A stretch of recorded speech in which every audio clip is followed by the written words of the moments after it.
Hello and welcome to Tuesday Night Television. I'm your host, Pete, right here on Wrestling with, and I'll say it right, Hara.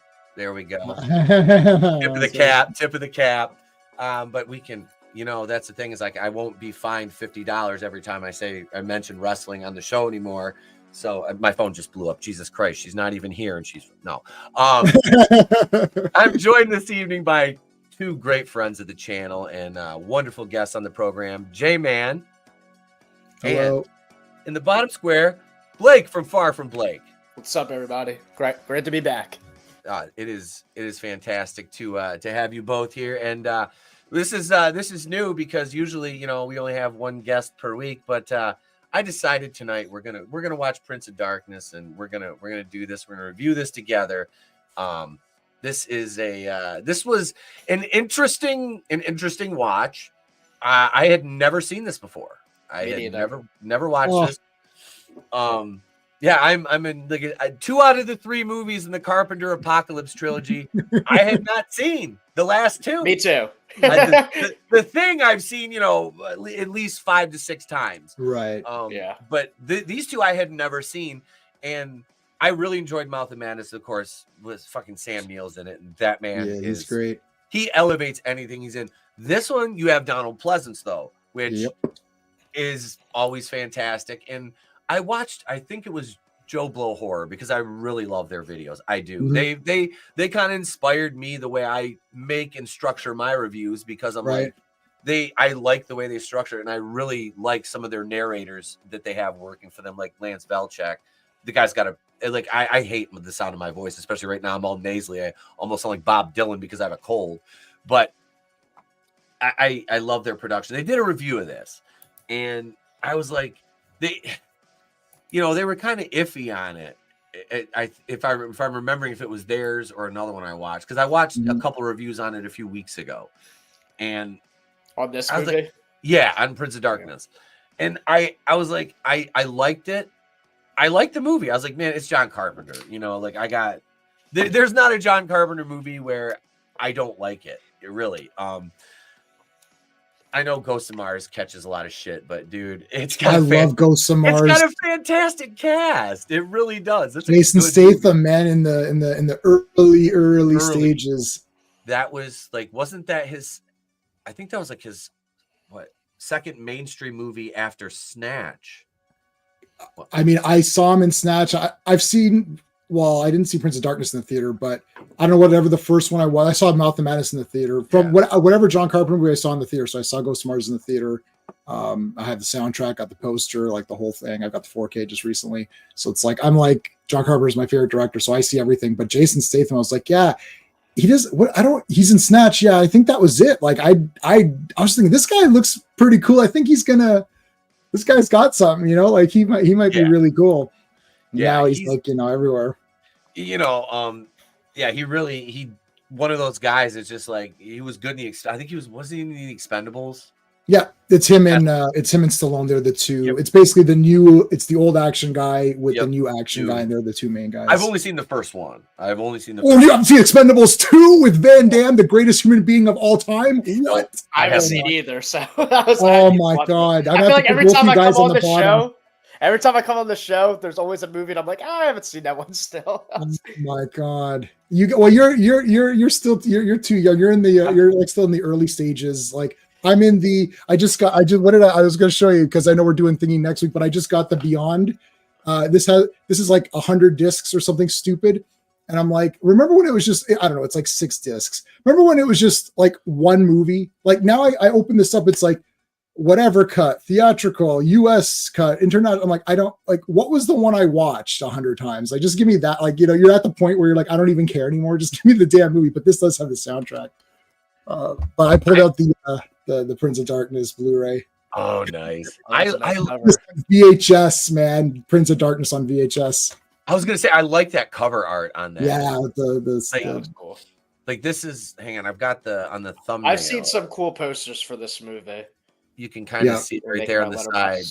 Yeah, so that's the reverse cover of what I have. That would have been the VHS cover that I had. I think I got rid of all my VHSs. Okay. I replaced almost everything onto Blu-ray or 4K or DVD. So if I want to replace it, I get rid of the VHS, but I did keep some VHSs because I had Friday 1 to 8 in their original VHS. And all the nightmares, and I also had Freddy's Nightmares episode 1 on VHS, which was the Springwood slasher story of him going to court. I had that I still have that on VHS in the box. I'm a big if you can't tell, I'm a big collector. I have like 500 something VHS movies, and I've got I like everything you got in your background because it's pretty sick. And it just continues forever. Oh wow. Dude, the Freddy's Nightmares. I remember being so excited for that as a kid. Like that was awesome. When that came, I still like the Friday the 13th series. You know, at first I was like, Jason wasn't in it, but then like once you settle into the episodes and how they work, it's good. Like, even as a kid, I was like, man, this is like it was engaging, and they were short. And it was like I remember watching those on like Saturday afternoons with like Glow Wrestling on like W. Yeah, I used to watch WoW and all that, like the old WoW. Now it's still good. Like Lana Starr, who's still around. But like, I remember all those or whatever. But yeah, Friday 13th was cool. That was filmed like 10 minutes from my house. It's all Canadian. So it's like, and that guy's in part 9, right? Yeah. He's Steven. Yep. Yeah, and Jason Goes to Hell. I was just watching another YouTuber talk about Jason Goes to Hell, and I'm like, I have not watched that movie in I don't know how long, and I'm like, J-Man, I think we're gonna do it. I think you and I are gonna have to do it. We're gonna have to do a Jason Goes to Hell review. Listen, I've seen it 4,000 times. I begged my mom to take me to the theater. She would not refuse. I said, you don't have to stay. Sneak me in and then leave. She's like, no, you're not supposed to watch it. I'm like, I've literally watched all the Friday 13th movies 100 times. I watched part 5 100 times with the hedge clippers in the eyes while she's naked. I'm like, I can handle it. Dude, my mom took me to the theater to see that one. I saw that. Jason Goes to Hell? Yes. I was like 13 when that came out, and my mom took me to see it because my mom my mom's the one that got me into horror. God rest her soul. She was the one that got me into wrestling and fucking horror. Usually that's great. It's people's fathers. Like me, it was the opposite. My dad was always gone working, and he was like, he's a Vietnam vet and a freaking retired undercover narcotics officer. His horrors are in the real world. There ain't nothing fictional that scares him, you know. So he never cared about like horror or anything like that. It's always like my mom was the one that was like, the creative mind, you know. That's where I got my insanity from, is my mother. So that's awesome. Yeah, so she was like, let's go see it, you know. And I remember telling her, like I told you, I snuck in to see Jason Takes Manhattan when I was 9 years old with my 11-year-old cousin. What up, Gap? Good to see you, brother. Hey, Gap. Up, dude. But so I was like, I told my mom like the year after, I was like, I snuck me and Steven. So she goes, did you really? I'm like, yeah. And when Jason goes that, I was like, I want to go see that in the theater. And she was like, I'll take you to see it. I'm like, all right. She goes, you can't sneak into the theaters up here, so I'll take you, you know, because most of them are single, you know, screen theaters. So yeah, so she took me to see it, and I thought the opening to the movie was awesome, and then it goes into like the body jumping stuff, and I'm like, you're like, what did I sign up for? It's the hidden. It's like, why is this the hidden now? Where's Kyle MacLachlan? You clearly have nostalgia for it. Do you like the movie at all because of the nostalgia, or I love it. I love I have Jason's. Okay, the problem is when that movie came out, I bought everything. I have the poster. It's framed behind me off screen. I bought the whole head, not just Jason, the mask of Jason. I bought the whole head. Like it's like you can put it on your. Really? Yeah, I've got the whole thing in the closet there. I was right into Fangoria, getting it every month. I had a subscription to Fango for a while. I was looking at the Kane Hodder was returning. Thank you so much, Gap. I appreciate that. So I was all into it. They never got the full. I don't think Canada got the. Usually we get the unrated version, like American Psycho. We got the full cut. Canada is very loose on their ratings, so you can see you could see like a rated R movie just going on your own. It's 18A, like we have an 8. So your NC-17 in the States is our 18A. So nothing was rated 8. Like, I mean, nothing. Like, not even Terrifier 2 was 18A or no, I don't think it was. So anyway, so I really wanted to see it. I was so pumped. I saw it on VHS, the unrated cut, and I was like, oh man, this sucks. Like Jason's hardly in it. But I was like, whatever. I don't care. Like the kills are good when he nails that woman. That was awesome. Head kill, probably crazy. killed the entire franchise. Yeah. I have nostalgia for this movie. This was one of the few ones that I remember watching. I definitely watched like more Halloween movies growing up as a young kid. I definitely watched the Friday movies, but they didn't stick with me in my brain as strong from like a real young age. You know what I mean? But I remember I have Jason Goes to Hell. I either had the VHS or the DVD. I have it lying around somewhere. But I got the VHS. And it was puffy. It was it was like embossed or whatever, so you could feel it. Yeah. But yeah, I rewatched Jason Goes to Hell. It's definitely like the least rewatchable in my opinion because it's not the traditional Friday movie that you love.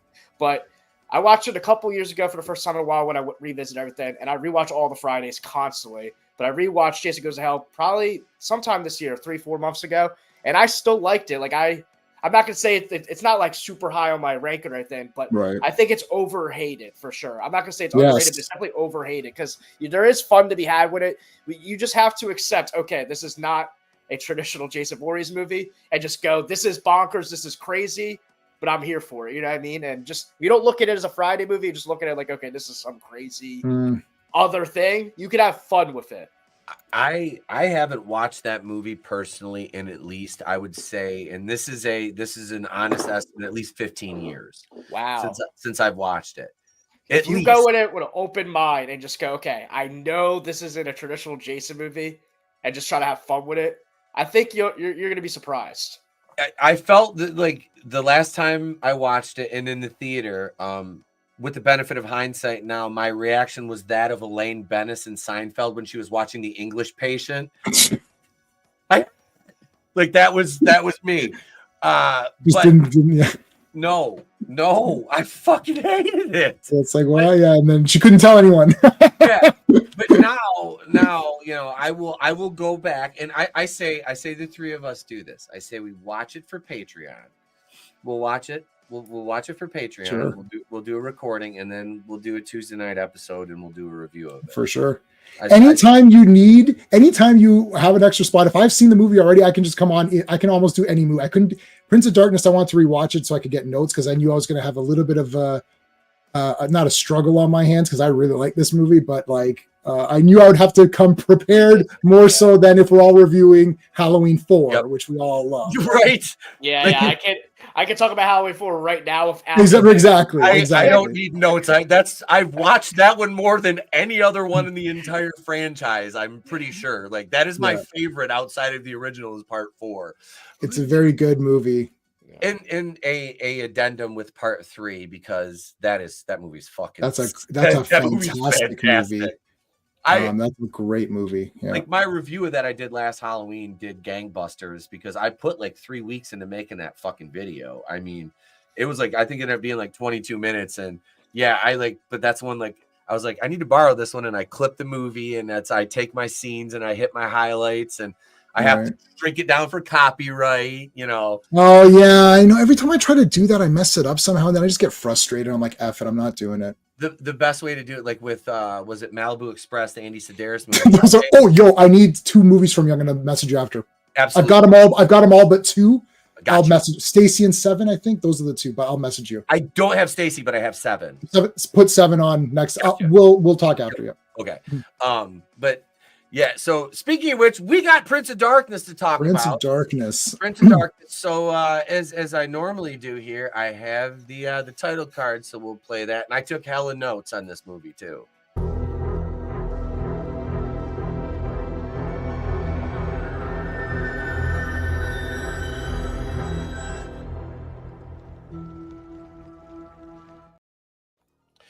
And we start out on the college campus here, and I like how like the credits ran for it seemed like forever. 9 minutes. Yeah, that's what I kept clocking. I'm like, wait, I didn't clock it, but I was like, are the credits still going? Because I feel like we've gotten a lot of information. It was I said we start with a shot of like the dying priest, which is Father Carlton, I believe his name was. And he has that little chest sitting on his chest. He had a chest on a chest. At least they weren't chestnuts or chin nuts. But anyway, I digress. So we're on the college campus, and this is my first my first thing was, I said, we then cut to a college campus where we see a man with a rather glorious mustache watching another co-ed, which I called her, that was dead until I found out her name. That was Denim Girl. And, yes, with the skirt. Yep, mustache and Denim Girl, which another Seinfeld reference. It's like Denim Vest. Hey, look out, 5 o'clock, Denim Vest is checking you out. Elaine's like, the standard fake is coming out tonight. Bringing out the fake phone number. All right.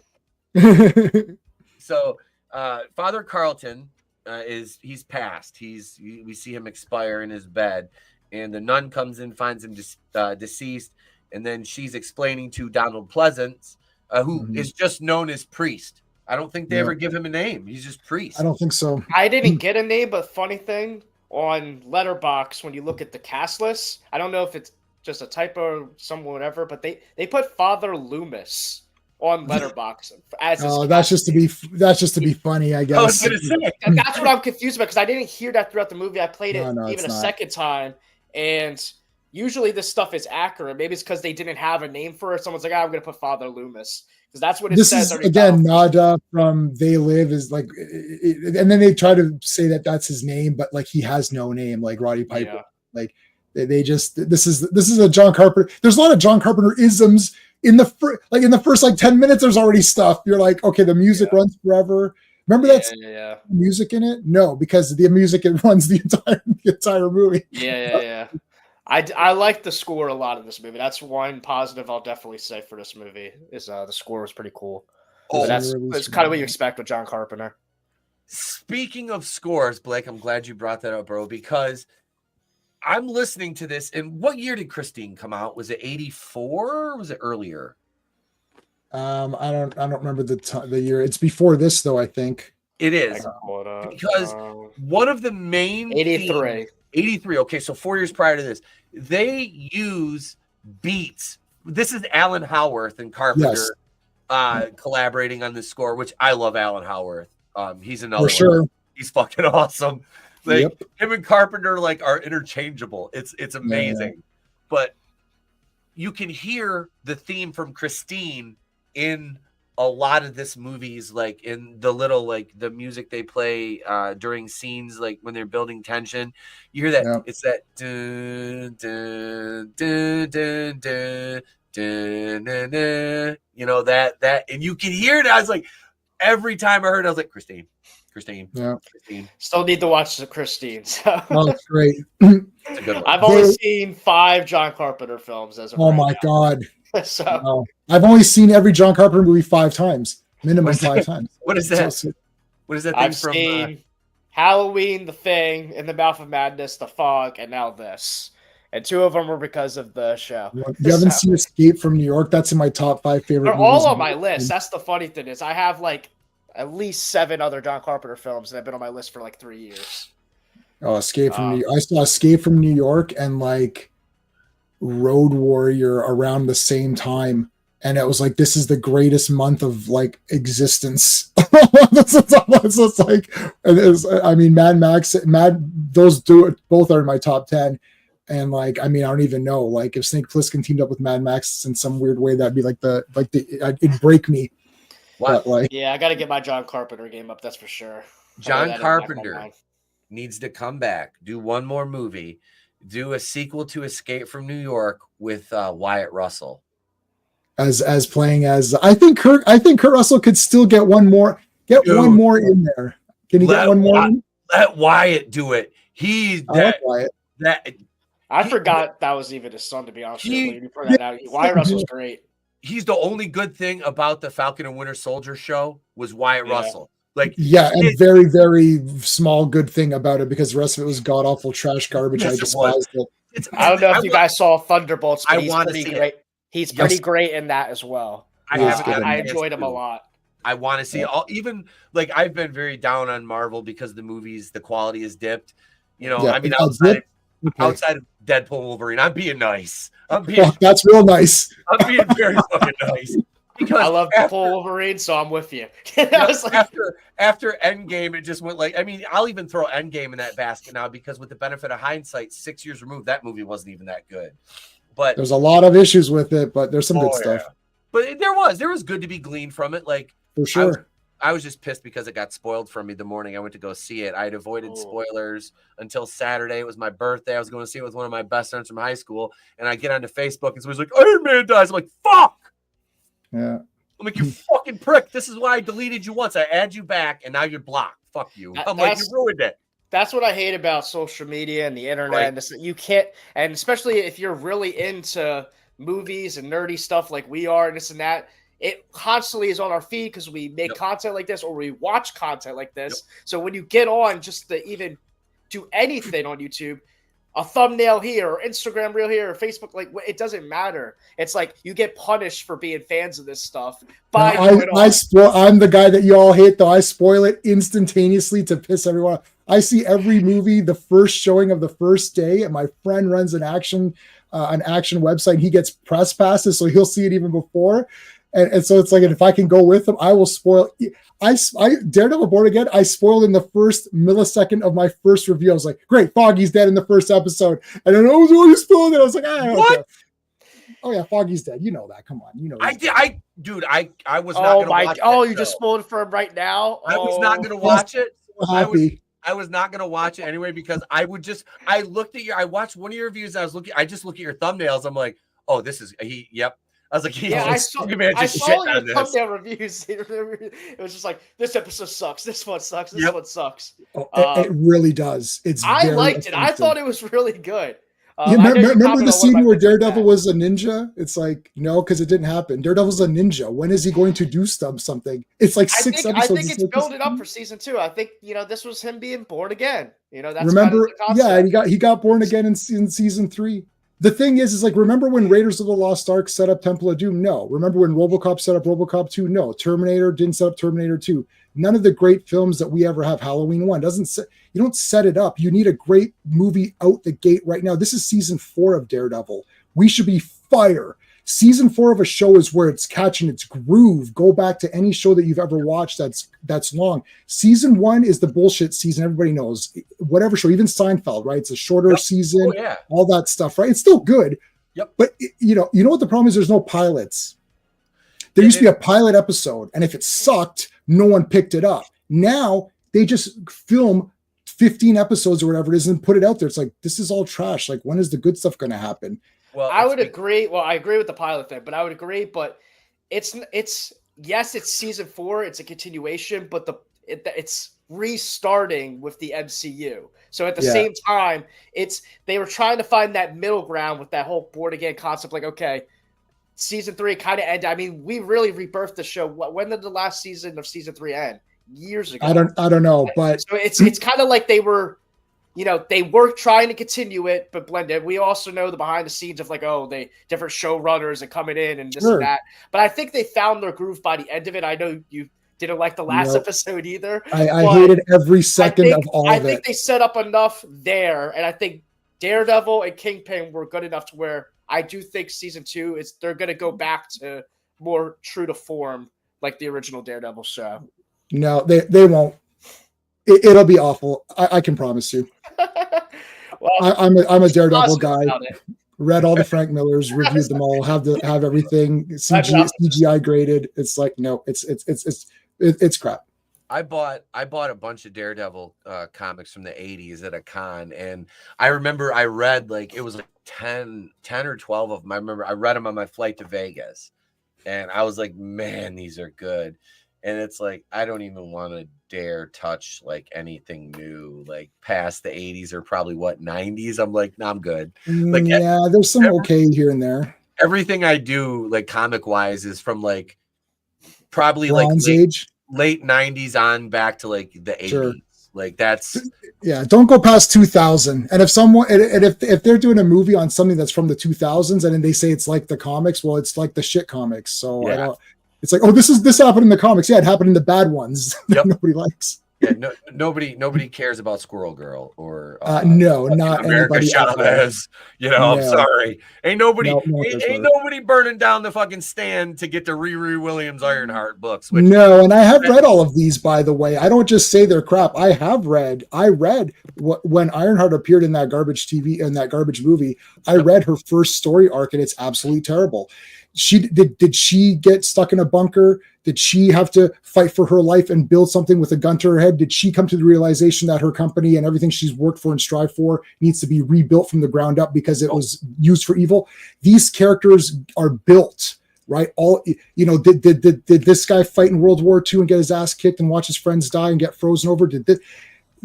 You need to build characters with backstories that, yes, they do have some tragedy, but also some epicness to them so that when you watch a character, you feel their pain, right? You can't just insert saying this person's the new Iron Man. She didn't go through it. You need to have her go through a lot of stuff, and she goes through nothing. She's like, I'm really smart. That's not good enough. And being smart doesn't make you Iron Man. That's the point.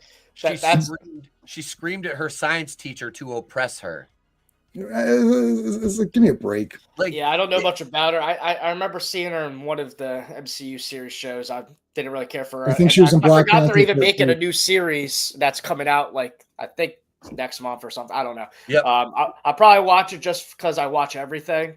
But I mean, I'm not looking forward to it. Like, you know what I mean? I don't know what their plan is with that character. It has nothing to do with anything. So I think MCU, besides Daredevil, like I said, I know you don't like it, whatever. I'm looking forward to season 2. Outside of Daredevil, I think everything else doesn't need to be made per se. I think they need to stick to movies. Yep. Which hopefully just after Ironheart, hopefully that's what it seems like they're trying to cut it down. So hopefully that's what they do. Making content as a film studio is not good. You need to produce gems, man. Yes. Like that's the problem. Like the MCU in its infancy, we're supposed to be talking about Prince of Darkness. We're talking about yes, okay. the MCU in its infancy, we got like what 1 to 2 movies a year, and they were fire, man. And then you start diluting the fucking pool by 3-4 movies a year, and it's like, fuck, dude. Like every huge movie that comes out every quarter should not be a Marvel movie. Like, we need variety. You know what I mean? Like, I'm fine with Marvel making movies if they're bangers, because I fucking love. That's what my channel was based on when I first started, was the MCU and Star Wars, because those were 2 things that I really loved. And I'm just like, and now they're both trash. Yep, and that's why I said, you know what, I might as well go to my roots and just go back to wrestling and horror, because I have nothing left to do with these anymore. Like, I'll cover schlock, wrestling, and horror. That's what that's what I do, and I'm fine with that at this point. Mine's horror and MCU superheroes and all that stuff. I'm still fighting strong for these guys. If there was mine's whatever I feel like doing, and a little bit of that as well. if like we do, I do the gaming stuff too. Like, we played Party Animals the other night, which is a fucking awesome game. If either of you are on Steam, I highly recommend it. It's like, I think $10, and it's just derpy animals beating the shit out of each other. And enjoying our streams when we play it, because you play as teams and shit. Me and Draven and Fisky play it. It's hilarious. But so Prince of Darkness. Okay, I can tell you. So here's what happened for me. When I love John Carpenter. He's my favorite director. So I would buy anything with John Carpenter. I'd never seen Prince of Darkness. I bought the VHS tape. I watched it. I thought, this is boring and stupid and garbage, and why is this a movie? Then later on, I just kind of ignored it and had it as part of the collection because I collect everything. I got the DVD of it, and I rewatched it again. Now, this is me older now, right? When I was younger, it's like Escape from New York, Halloween, right? In my sort of like, let's say 20s, mid 20s to 30s, I started to revisit a lot of these ones that I thought were kind of whatever. Assault on Precinct 13 entered my VHS collection around that time, and I thought Assault on Precinct 13 is a 10 out of 10 masterpiece. I absolutely love every second of it. Ghosts of Mars is a remake of Assault on Precinct 13 on Mars. So I rewatched Prince of Darkness, and I thought, this is very good. People have missed something. Usually when people tell me, okay, so 2001: A Space Odyssey, second favorite movie of all time. Everyone said it's a masterpiece, one of the best films, if not the best film ever made. I saw it in university. I thought, this is boring and stupid. I watched it and I thought, I must be wrong. I'm actually the I must be wrong person. I'm like, I must be wrong because everyone says this is great. Read the book, watched the movie again. I thought, I don't know. Then I watched the movie again, right? Then I watched it again. I watched 2001 4 times and read the book once in between. now I've seen it a million times and I think it's the best. So Prince of Darkness, watched it again, and I thought there's a lot here. There's actually so many concepts here. Each character has a different philosophy on life. Yeah. And there's something here that we're not missing. I'm like, but it's still kind of boring. I'm just going to watch Escape from New York or Big Trouble in Little China. So then I just put it to the side again. Got the Blu-ray. Now we're fast forwarding to whatever this Blu-ray came out. I watched it again. I was like, this is an awesome movie. Everyone who didn't like it is retarded. And I'm not talking to them anymore. So I call out all my friends. Do you like Prince of Darkness? I'm not talking to you anymore. No. But like, no, I thought it was awesome. I understand. So I understand anyone's thoughts on it, and we'll do our ratings at the end. So I do have a realistic rating for it, but not a shill rating for it. But there is a lot. And I think you're sitting down to watch a John Carpenter movie, and there's comfort in that. And I think this movie slightly breaks your comfort level, because you're like, you're like, okay, quantum mechanics. Like, where are we talking? And then there's another universe, and the devil is not evil. He's the antithesis of God in another universe that can be accessed if he can manifest part of himself through someone who can then give birth. And you're just like, I just want to see like Snake Plissken like beat the crap out of people, and and this is where the disconnect happens. And the thing is also a slow burn, but the thing is slow burn where you discover stuff as it goes. Prince of Darkness is a slow burn where questions keep happening that you don't get answers to clearly. The thing it's a slow burn, but it's like, you're like, oh, the thing, okay, it's like some monster. It's like, oh wait, shit, it could become anything. Oh, I didn't. And then it's like, wait, it could become people. Oh my God. And it can, oh shit, what the heck? So it's a slow burn, but it's very understandable. It's like Alien 1. First it's an egg, then it's a spider, then it's a little alien that came out of the stomach. Oh, where is he? Then it's like a huge alien. You're like, whoa, when that happened? Alien 1 is a masterpiece too. It keeps changing its form. So it's like, you never know what to expect in that first movie. It's always different. Same with The Thing. This is like, it's raising questions that it's never going to answer. And it's expecting you to make up something in your head. And you're like, whoa, what happened here? Why am I watching this? There's my take on Prince of Darkness. I like how I'm really big on rewatching movies as well. So like there's plenty of movies that I don't like, but there's something about it where I'm like, I think maybe if I watch it again, I might like it more the next time. And I've kind of been like you with certain movies where even if I said I hated the first time, I might have rewatched it a bunch. It's hilarious what you said with was it Space Odyssey, where you said you watched it 4 or 5 times, even had to read the book. I read the book. And you started to like it. You know what I mean? So I commend you for that. I will say, like, spoiler for where we're going, I'm kind of where you were at with my first experience with this movie. I did have a lot of struggle with it when it comes to, like, I guess, entertainment value. I was kind of bored. I actually have it on in the background right now because I had to rent this movie. But fun fact, I don't know if you've ever done this. So you can rent a movie for 48 hours. Yep. If you watch it at the last, like, before it's supposed to expire, and you don't click off it and you click restart, it can just keep playing. So I'm doing that right now. My thing actually already expired, but I could just like replay it in the background just to see the scenes or whatever. And because I also feel like I need to really, really rewatch it again. I watched it 2 nights ago, and it had lots of cool elements. Like I said, I love the John Carpenter score. I love the John Carpenter vibe. I do struggle to connect with a lot of the characters, and maybe that is a first time watching thing. You kind of mentioned, I believe too, you said you watch reviews and saw people, whatever. And I watched some reviews of other people afterwards, and I saw a lot of the same things where people were saying, oh, I used to not like this movie, but then later on I started to like this movie. So then it just got me started thinking, I'm like, all right, I just went through the staple of what you're supposed to experience with a movie. You're not supposed to fully love it right away, possibly. Yep. And then, but maybe it's supposed to get better along the way. So there is that element, and that is the thing with John Carpenter and his movies. We said the same thing about In the Mouth of Madness. It feels like there's a lot to it that you can grab in the future that you can dissect. So I do appreciate that aspect of it, but I can't lie and say, like, with the first viewing that I had like a blast or anything like that. Like, I didn't love it, but I do think there is a lot there to where maybe my opinion would change in the future. Yeah, that makes sense because like I was the same way. It's not like I was like, man, this is a fantastic movie. I was like, immediately I was like, I need to watch this again. Like I do. I need to watch it again. While you're watching it, you're like, wait a minute. I need to restart because I'm not paying attention or something. I'm not grasping what's going on. I'm trying to take notes on my laptop while I'm watching it, and I'm pausing it, and I'm rewinding it. But there's a lot of subtext with the characters in the small conversations they have. Right.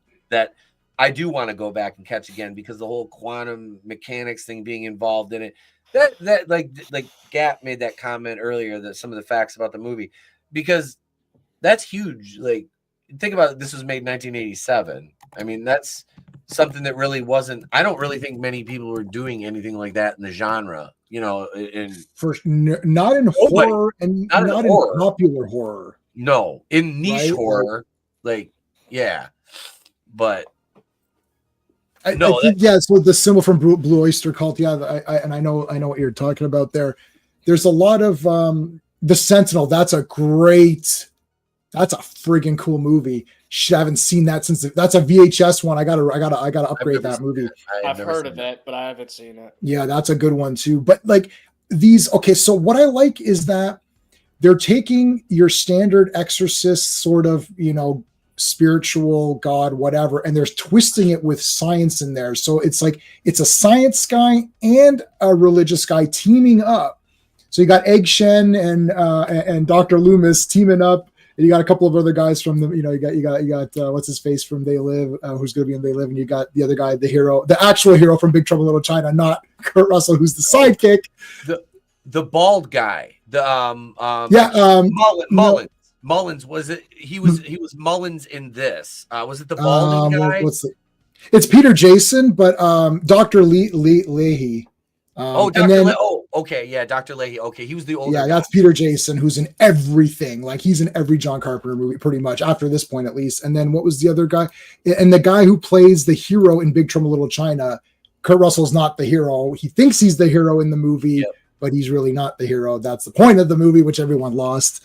I think I'm the only person who got that. You haven't seen it? Nah. It's fantastic. I haven't seen in years. Is Big Trouble. It's fantastic. Everyone hated it because they said, well, Kurt Russell's kind of useless. Right. Kurt Russell thinks he's the big American truck driving badass who's taking care of business, but he sucks. It's the little Chinese guy who's the hero, and he's really the sidekick, but he does have one trick up his sleeve, and the trick that he has is great. And Big Trouble in China is a masterpiece. This is not a masterpiece because I think John Carpenter didn't have the answers to the questions he raised, or didn't want to explore the answers. He himself has said, it's like, I like presenting the questions more. He's like the Riddler. He's giving you the questions and not really giving you the answers. It is disappointing to have just like a clawed hand almost come out and then not come out. And that's my initial, I think Blake, like if I'm in Blake's shoes now, if I remember back to when I watched, I thought, oh, that's it. Like, am I not going to see anything or that? Yeah, I don't want to joke too much, but I was a little bit disappointed in that as well. In that the mirror scene in the end where Kath was not Kathy. I can't remember her name. I don't remember the names. I got the Wikipedia up. Yeah, I keep looking at the cast names and stuff too because I don't remember. I call them by their alternate John Carpenter. Look, Egg Shen is. I don't care what that guy is in. It's Professor like Donald Pleasance is always going to be Dr. Loomis, even though he's the president. I couldn't see him anything else than Dr. Loomis, especially this is around the same time as Halloween 4 and this and that. Like he even a lot of scenes he kind of acts the same way when he starts freaking out over stuff. Like he starts using his Loomis voice where it's like, I shot him 6 times. I shot him 6 times, Sheriff. 6 times. It felt like he was going to start saying that. I'm like, is Michael about to pop up? I said 6 Hail Marys, Dr. Birac. 6 Hail Marys. Secret Michael Myers cameo just pops in. I was like, they should. What about Alice Cooper? Yeah. Oh, that's cool. We'll get there, dude. Because Alice Cooper was. I was like, as soon as he popped up, I was like, I love Alice Cooper. I do. So yeah, we meet Victor Wong's character, Professor Birac. Yeah. He works at the university and he's the quantum mechanics guy, and that's why he's on his way. He stops and he's looking at the positioning of the clouds which is this is a whole thing they keep showing, because there's that scene we get the sun and the moon like on top of each other, which is pretty fucking. Again, I didn't see who did Kundi do, who did the cinematography of this. Was this Kundi? I didn't. I'm a movie content. I never know these things, and it's weird. It's like you're the big movie guy. I'm the movie guy for the plot, themes, and characters, and I don't know the tech guys as much. It's Carpenter, and I should have looked because I love Dean Cundy's work. Yeah, he's good. I should have, and I didn't look to see who did the cinematography. Yeah, I'm trying to get better at knowing that type of stuff. Yep. I have in the last few years when I've become a diehard movie guy, but I learned it from other guys like you guys through YouTube and this and that. When I do my like individual like single release reviews of them, I always I'm going to go into depth on who's the composer, who is the who's the cinematographer, score, obviously the scoring and special effects, stuff like that. But yeah, what up, Papa? Good to see you, man. Hey, man. So this is where Donald Pleasance, the priest, he takes the key from the little chest when he's talking to the two cardinals, like in the courtyard area, and Wong is lecturing and I use quotes around the college students because I said they all look like they're in their 30s. It's like Beverly Hills 90210, which I've seen every episode of, and even the new 90210. Whatever. Same. Shannon Doherty, I think right as soon as she was in a magazine, putting that one up. Yeah, bro. I was 90210, and then Melrose Place happened. Yeah, Melrose Place is good too. Puberty. It was like Melrose Place, puberty. Here's Heather Locklear again. I'm like, I remember you from TJ Hooker, and yeah, what's going on here? What about Return of the Swamp Thing? I've got her on my wall here. She's being carried on Return on the poster. Again, the score in Return in Swamp Thing. As soon as Swamp Thing starts, you're like, that's Harry Manfredini. That sounds like dude, yeah, Harry Manfredini's great. I've got the soundtrack to Jason Goes to Hell, the CD. There's a CD soundtrack. I actually have the and Jason X. They made a proper CD of that. I have some weird stuff. That's really weird. Anyway, sorry. Stay on target. Yeah, stay on target. Yep. Music. Yeah. So we're really tackling Prince of Darkness. We are. We're like 43 minutes in, and we're like the first scene of the movie.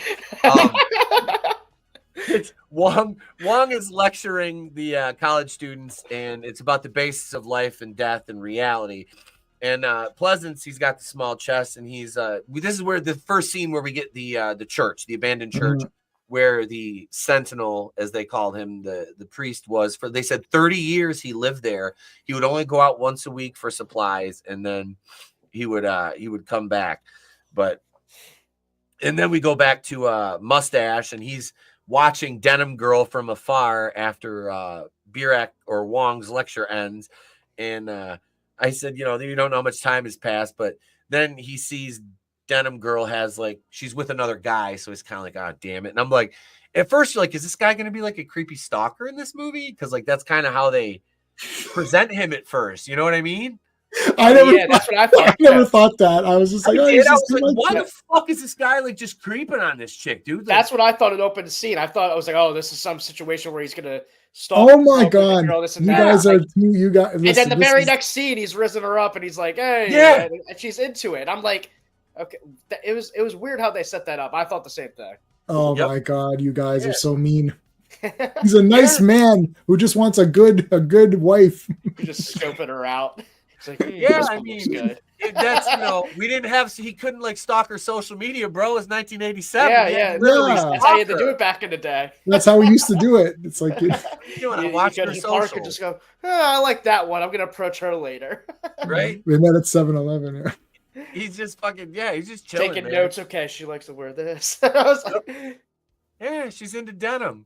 What up, bro? What up, Draven? Hey. I mean, Andrew David. God damn it, Draven. God damn you. I love you, you prick. He likes the abuse. he's shaking his head right now, going, God damn. That's exactly what he does when I talk to you. I've seen it in person. Like I said, he drove all the way from Pennsylvania to Michigan for my birthday, and just yep. When the 2 years in a row too. So that's my man. Nice. Yeah, he's a vampire. He's a goddamn vampire. Let's see. So in class.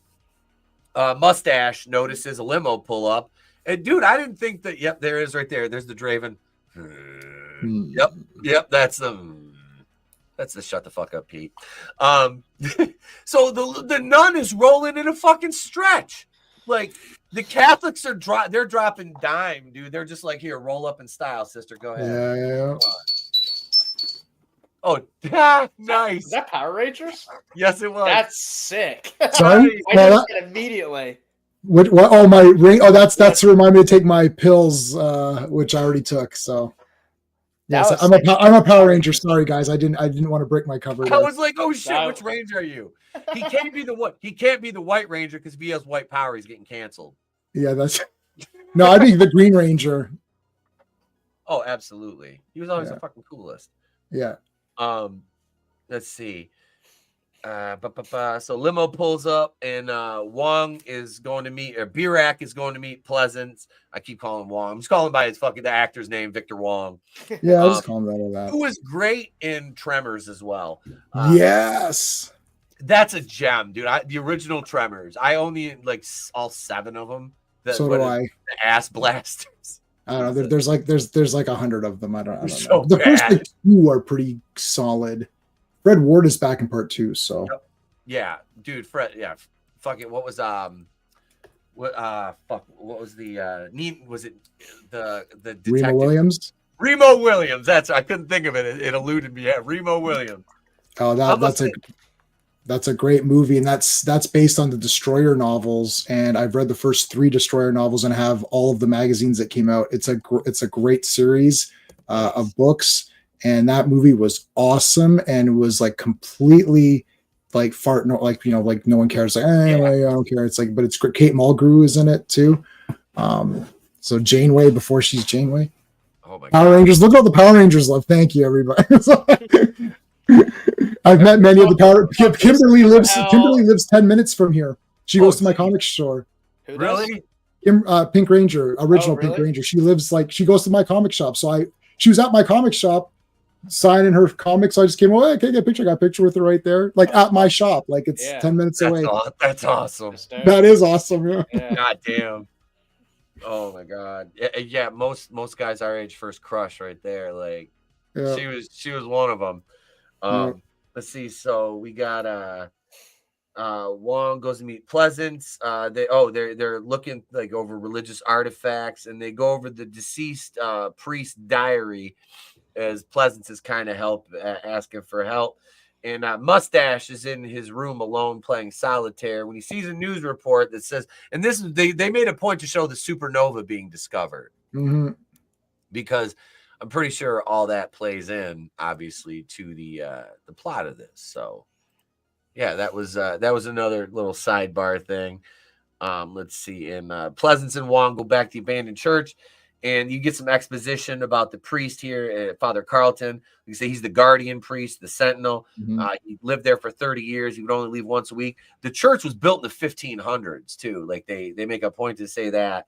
And the guardian was a member of a secret sect that the Vatican wasn't even aware of. Right. So they've been like keeping this secret from the Vatican, even, which, knowing the Vatican like I do, that's probably a good fucking idea. The concepts introduced and like, okay, so when you've got your computers, once they set the computers up with the room of candles, so there's a room of candles because it's built in whatever year, so there's no electricity, so they've got candles, but then they bring the computers in, but then you've got this green energy, like, cylinder with this goop or whatever in it, and it's kind of neat. Like, you haven't seen this kind of thing before, and when it's completely new, and it's like your brain, it's either, you're always taught, well, you're either with science or you're with religion, so how could you be both? And I like that they're saying with that at the part that you're at there, where they're saying like, okay, the Vatican hid it because it's too hard to, he actually says, sell that product. It's easier to say there's evil within man itself, not that, there actually is a physical manifestation of an anti-god that's trying to get through. And this guy's been sitting here for 30 years guarding this thing. It's literally like you can go to it and see it. It's like, there, like you open up an exhibit. Hey guys, here's the anti-god. Oh, hey, anti-god, how's it going?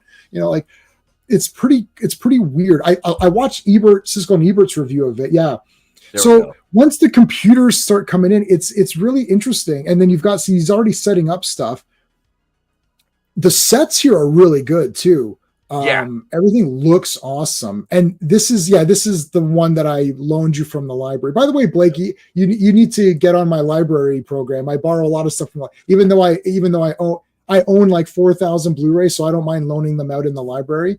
But this library copy isn't as good as the collector's Shout Factory, but it still looks pretty damn good. This is so cool. Like this everything in one. You've got this alien energy thing. You've got conventional lighting. You've got, I guess modern age computers for that time, they would have been modern age computers. And this old candlelit kind of, cathedral. It's pretty kind of cool. And I think you're just like, what am I watching? And everything is so slow. And there's so much, it's not that it's exposition. There's so much explaining that there's not a lot. There's a lot of like cut to scene where two people talk about the thing, cut to another scene where two more people talk about it from a different perspective, cut to a scene where two other people talk about it from a different perspective. But this guy believes in the first guy's perspective that we saw, and this person believes in the third guy's that we saw, and then cut back and you're like, okay, when is finally John Carpenter? I don't know at what point in the movie he finally says, you know what, let's get some killing in here.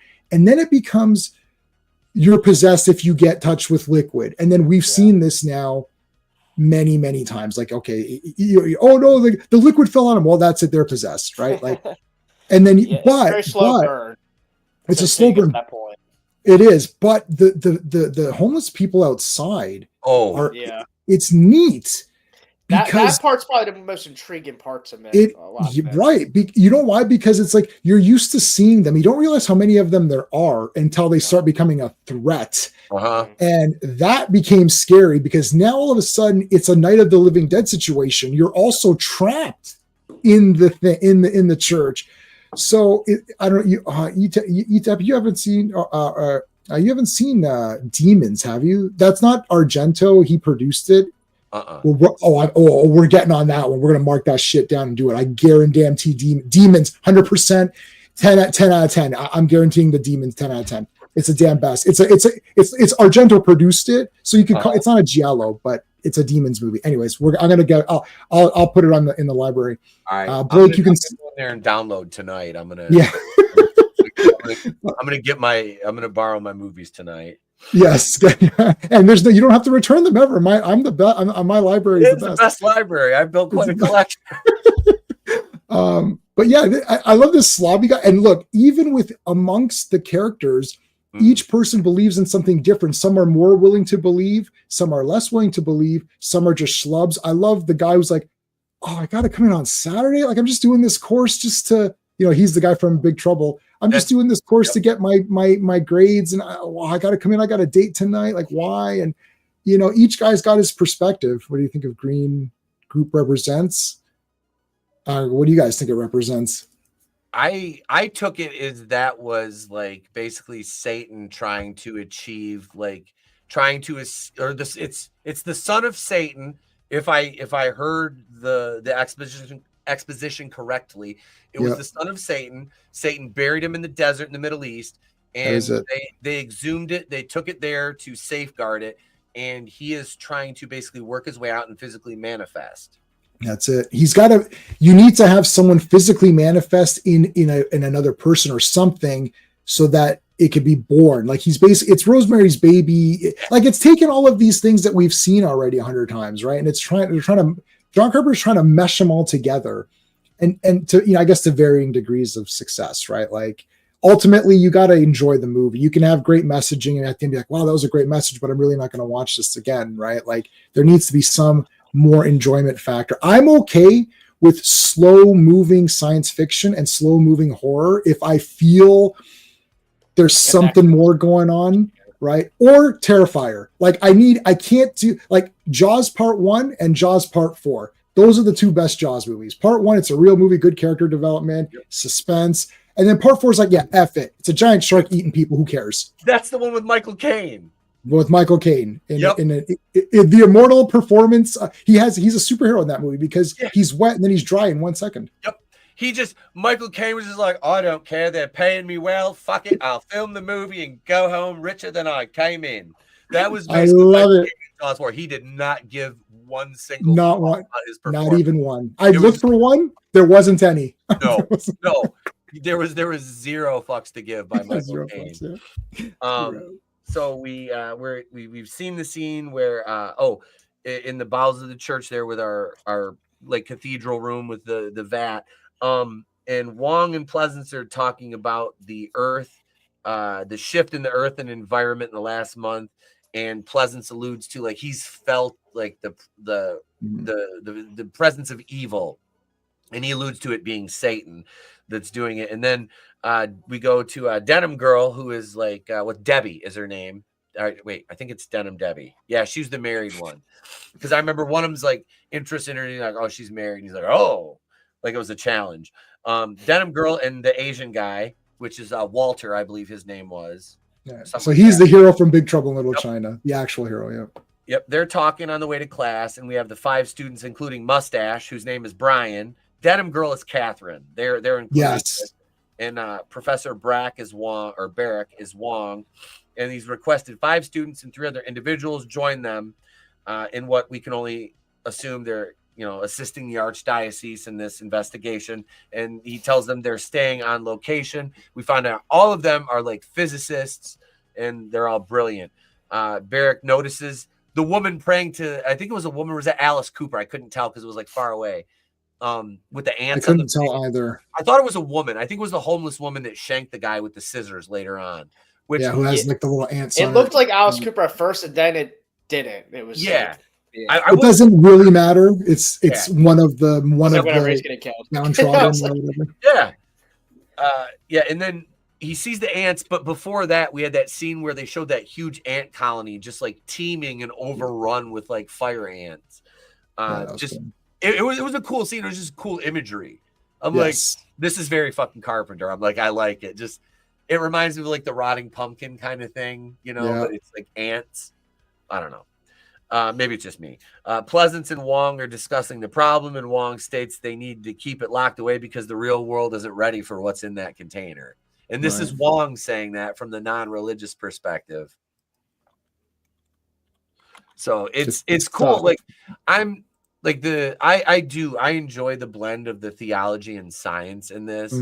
I'm not very well versed in quantum anything. Like, let's face it, I'm not my bag, but the theology side of it more, growing up Catholic, and I work at a Catholic school, so it's I've been around that my whole life. I'm not very I couldn't recite a single Bible verse. I don't even know all the 10 commandments.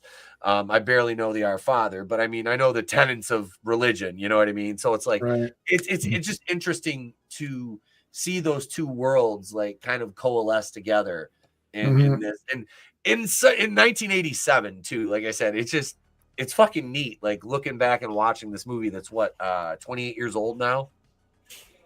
Oh yeah, and people would have been just like, "What am I watching?" Like I thought this was going to be like like a big Exorcist type of movie, like stick to the one thing and just have it be like super crazy, like and they think John Carpenter's going to turn it up to 11 and be like, "Oh yeah, this is going to be hard." And he does in some scenes, like there's some good gore, but like mostly it's just like this like talking. And the way they explain the movie is that once you get to a certain level, like an atomic level, there's nothing tangible, right? Like like I'm here, I'm touching this pen.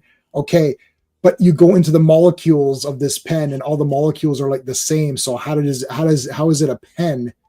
Like how did these molecules form the pen, and how did these molecules, make the Coke can or whatever. Right. So it's like, that's sort of what they're getting at, but it's not explored after that because it just gets into, they're just being possessed and killed off. And it's sort of like Night of the Living Dead. You can't go outside. And then you have to equate that with that green energy. That's why he's asking, what is that? What is it in there? It doesn't matter. It is what it actually, Pete, what you're saying is that is what they say in the movie. It's like he left a piece of him. So it's like almost like he's an alien.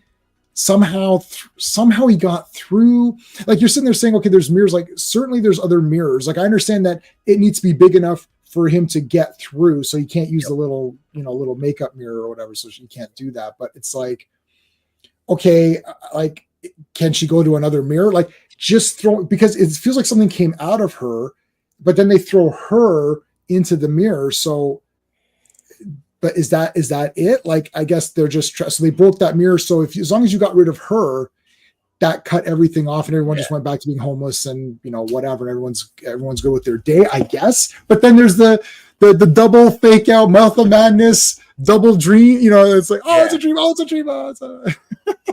Yeah, that shit got me down. I was like, oh shit. It was like Mouth of Madness, that scene where he looks over and dude's on the couch next to him. Yeah. The guy in the alley. I was like, oh shit. Yeah, that jump scare got me a little bit. Dude. That got me. It did. It got me. I was like, God damn, I did not expect that. In the Mouth of Madness was the first horror movie I'd seen with THX at the time, or whatever it was, digital. Like it was like one of the first. There was like 7 jumps. We walked. I was like, "This is the best horror movie of all time." And then I kind of relaxed, like, "Okay, it's not the best horror movie of all time, but like, it's pretty damn awesome." It was. That was a good movie. Oh yeah, I love that one. Speaking of, this is not a John Carpenter movie, but it's one we need to do. One we need to do is Event Horizon. Oh, I saw that in the theater, man. God damn, that was awesome. I just got the 4K of that. I wish I had seen that one in the theater. Blake, have you ever seen Event Horizon? Nope, looking it up right now. That's a fucking amazing. Like, it's got a cast and a half in it. Cast and a half. Yeah. It's a kick-ass movie. Lots of techno babble about bending space and all that. It's basically Dune. They stole their technology from Dune, from Frank Herbert. It's like, we bend space, and then they explain it with the piece of paper. I love when someone, Back to the Future 2, they put the line on the chalkboard. I love when someone takes something and shows you, like, see, it's a piece of paper. You poke a hole and then you open it up and say you're like on both sides. Oh, with Sam whatever. Neill, Lawrence Fishburne. Yep, it's crazy. Yes, that's the one. Yep. Yeah, that's a good one. That's another one we're gonna have to do. So this is where we mentioned earlier, Mustache rizzes up Denim Girl, and they hook up. Man, he taps that ass, and he goes outside and he sees the sun and the moon. This is that scene. They're like literally right on top of each other, and then he goes back in and, all right, look, man.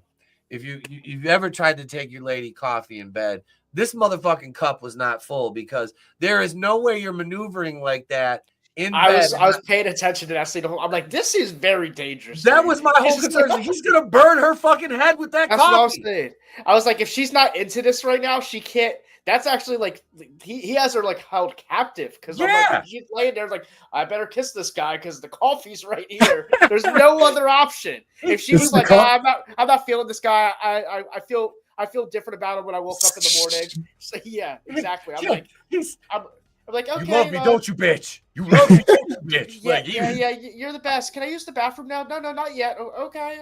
It's like, it's the coffee of Damocles instead of the sword. It's hilarious you brought that up. I forgot that even happened, but I was staring. I'm like, that's crazy. I forgot that too, man. I totally, and I've seen this a few times. Hell, I mean, even if she wasn't there, right? Even yourself, who's on a bed flat, like on their stomach, holding a coffee? Like, I mean, you're in the middle. I don't know, playing with fire. That was crazy. Yeah. Like, if I'm drinking anything in bed, I have my water bottle with a lid sitting right next to the bed. So if I wake up thirsty, I get my water bottle, get my sip of water. And he wasn't, like I said, it wasn't like he was sitting up holding it. Like he laid down. I can't walk through my house with a full cup of coffee without spilling it. Because I'm an idiot, so it just happens that way. So trying to lay in a bed with that's an accident. That's like an Olympic sport he's doing right there. Yeah. So this is where we go outside to the alley full of people, and Alice Cooper is one of them, and they're staring at the church as the researchers arrive. And I said they immediately noticed the alley, the homeless people staring at them. And I just said, we know this isn't going to go well. And our team is moving all their gear in.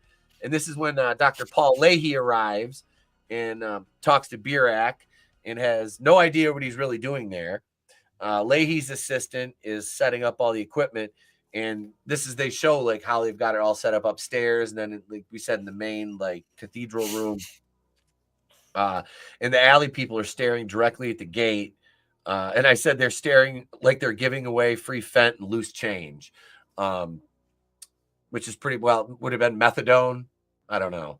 But because they're nine times out of 10, they're junkies. Pleasance arrives and he sees all the homeless people staring at him, and he looks at the positioning of the sun and moon. And this is where the homeless woman approaches and says, and her voice was pitched so low. I'm like, oh yeah, you can tell she's already possessed, because it was like, it was almost like a demonic, like they purposely like pitched her voice to kind of like clue you in. She says, wonderful, you're opening the church again. And it's kind of implying that they know what's in there already. Right. So yeah, I like the build, and they go down to the basement, and this is where they first see the fucking green liquid in the container. And I like they talk about doing the carbon dating on it. That's cool. Yeah, that was neat. And they said it's like thousands of years old. The one of them, I can't remember which one it was, says, why don't we just open it? I'm like, I thought you were haven't you watched any horror movies, man? Come right? on. Yeah. God damn it. And then Birak's hot Asian researcher girl comes up with a translation. And another one says, and it's funny too, because the guy says you could pass for Asian. And then I look at the credits, I'm like, she actually is Asian. Yeah, that's what that line didn't make any sense to me.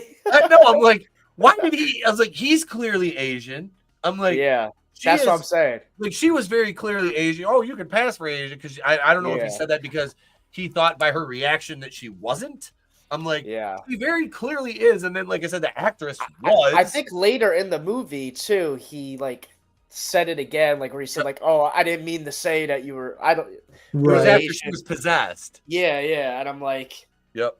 Heard it again. I'm like, why is this even a thing? I was like, both times. I love in old movies with computers where the font is like font 50 or something. It's like, I mean, you're gonna need 4 trillion screens of that font to translate that book.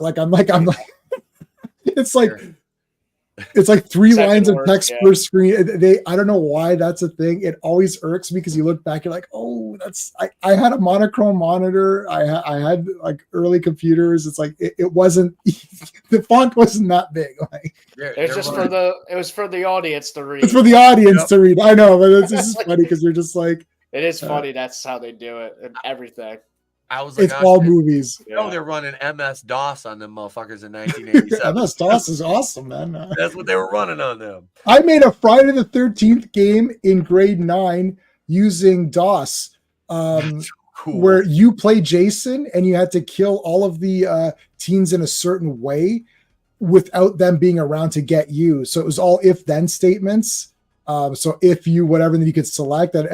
That was programming. That was programming when I was in high school. But I made a Friday 13th game in high school. Wow, you'd be very proud.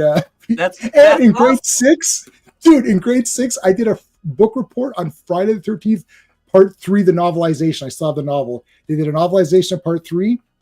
I asked the teacher, "Can I do my book report in grade 6 on Friday the 13th, part 3?" He's like, "Yeah, do it." This was the best teacher I've ever had. Awesome. He was absolutely awesome. I might be able to. I'm going to find that book report. I think I still kept it. And I drew a picture of Jason on the front and whatever with the mask and everything. I did a book report on it in grade 6. So how old are you in grade 6? I'd watched Friday the 13th part 3 and read the novelization. I was just saying, book report on it. Grade 6, like what? You're like 12. Yeah. Oh, that's awesome. I did a book report. I still got the book. Yeah. I mean, that's the best. Yeah, anyways. This is okay. So one of the researchers tells them that the canister can only be opened from the inside, which sets off all kinds of alarm bells. Right.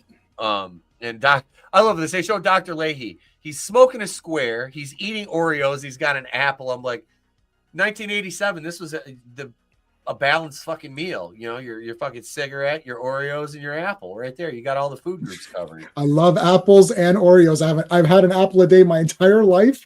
I haven't had an Oreo a day, but I do love Oreos. So yeah, they were double stuffed Oreos too. Those are the bombs. Mm-hmm. The fuckers are fantastic. And he was drinking coffee while all this going on. So and then the blonde lady's freaking out over the homeless. That's Catherine. And this is where she bumps into the machine and she gets the bruise on her arm that turns into a symbol. And Leahy's assistant is leaving. And I said, I'm going to assume he gets killed here. And I was correct in my assumption because he walks downstairs and fucking Alice Cooper says, "Hey, why don't we feed my Frankenstein?" And he runs him through with a fucking bicycle. Yeah. So that was Alice Cooper's effect. Yep. That's his effect that he used on stage, and John Carpenter. So on stage he uses the mic stand, and then John Carpenter had said, "Oh, can you do your mic stand trick but with like a bicycle?" And so Alice Cooper reworked it and did it there. That's kind of neat, actually. Yeah, it was cool. It was cool. Like I said, big Alice Cooper. I got to walk down to the ring one time to Alice Cooper, the man behind the mask, and that was he's back. That was my first. That was right here. That was my first show back. My God! When I wore the custom hockey mask I made. You said the man behind the mask when you came out to.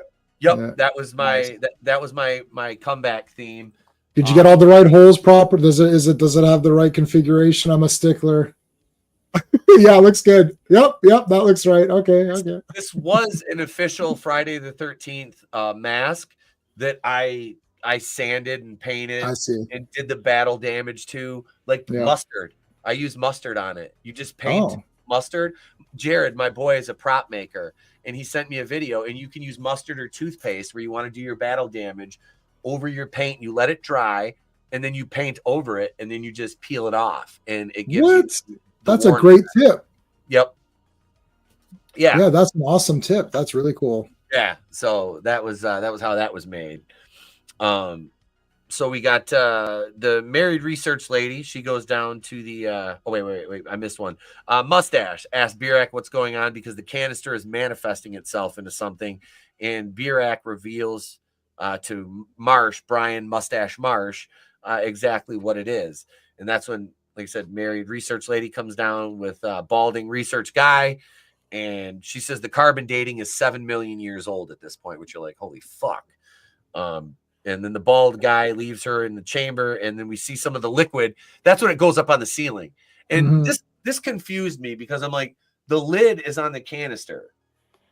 So I'm like, yeah, it's leaking. This is what I'm saying. John Carpenter doesn't give you the rules.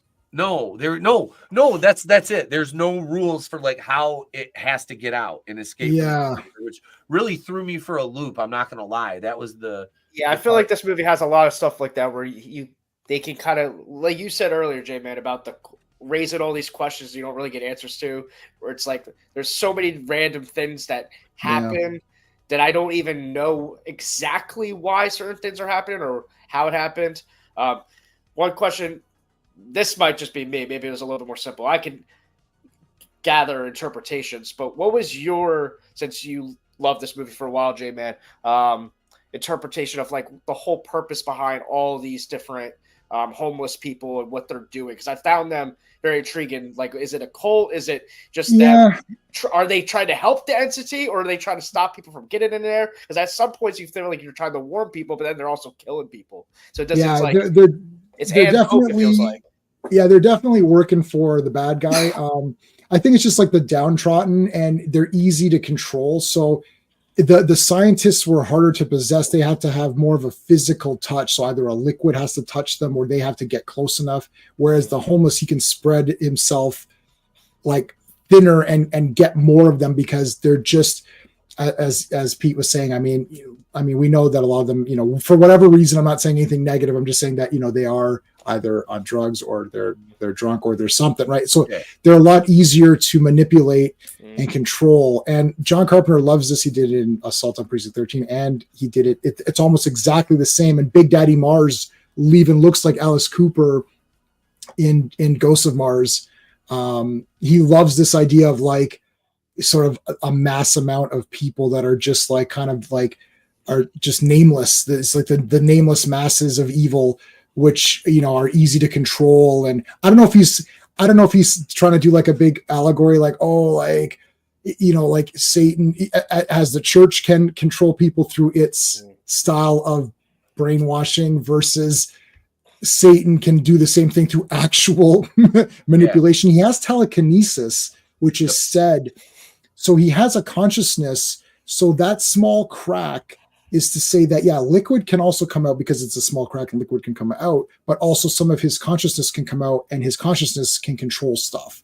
So And you're saying like those people could be possessed easily, or maybe you said lack of intelligence or homelessness or whatever you want to call it, and where the scientists and or these people that are very well accomplished needed like more direct contact in order to get possessed or whatever. Right, like you're not gonna. And Donald Pleasance has like anybody who's like anyone who's a main character. The main characters happen to also be the smarter characters, but it's a movie, right? Like like Batman's gonna win at the end, except like for that.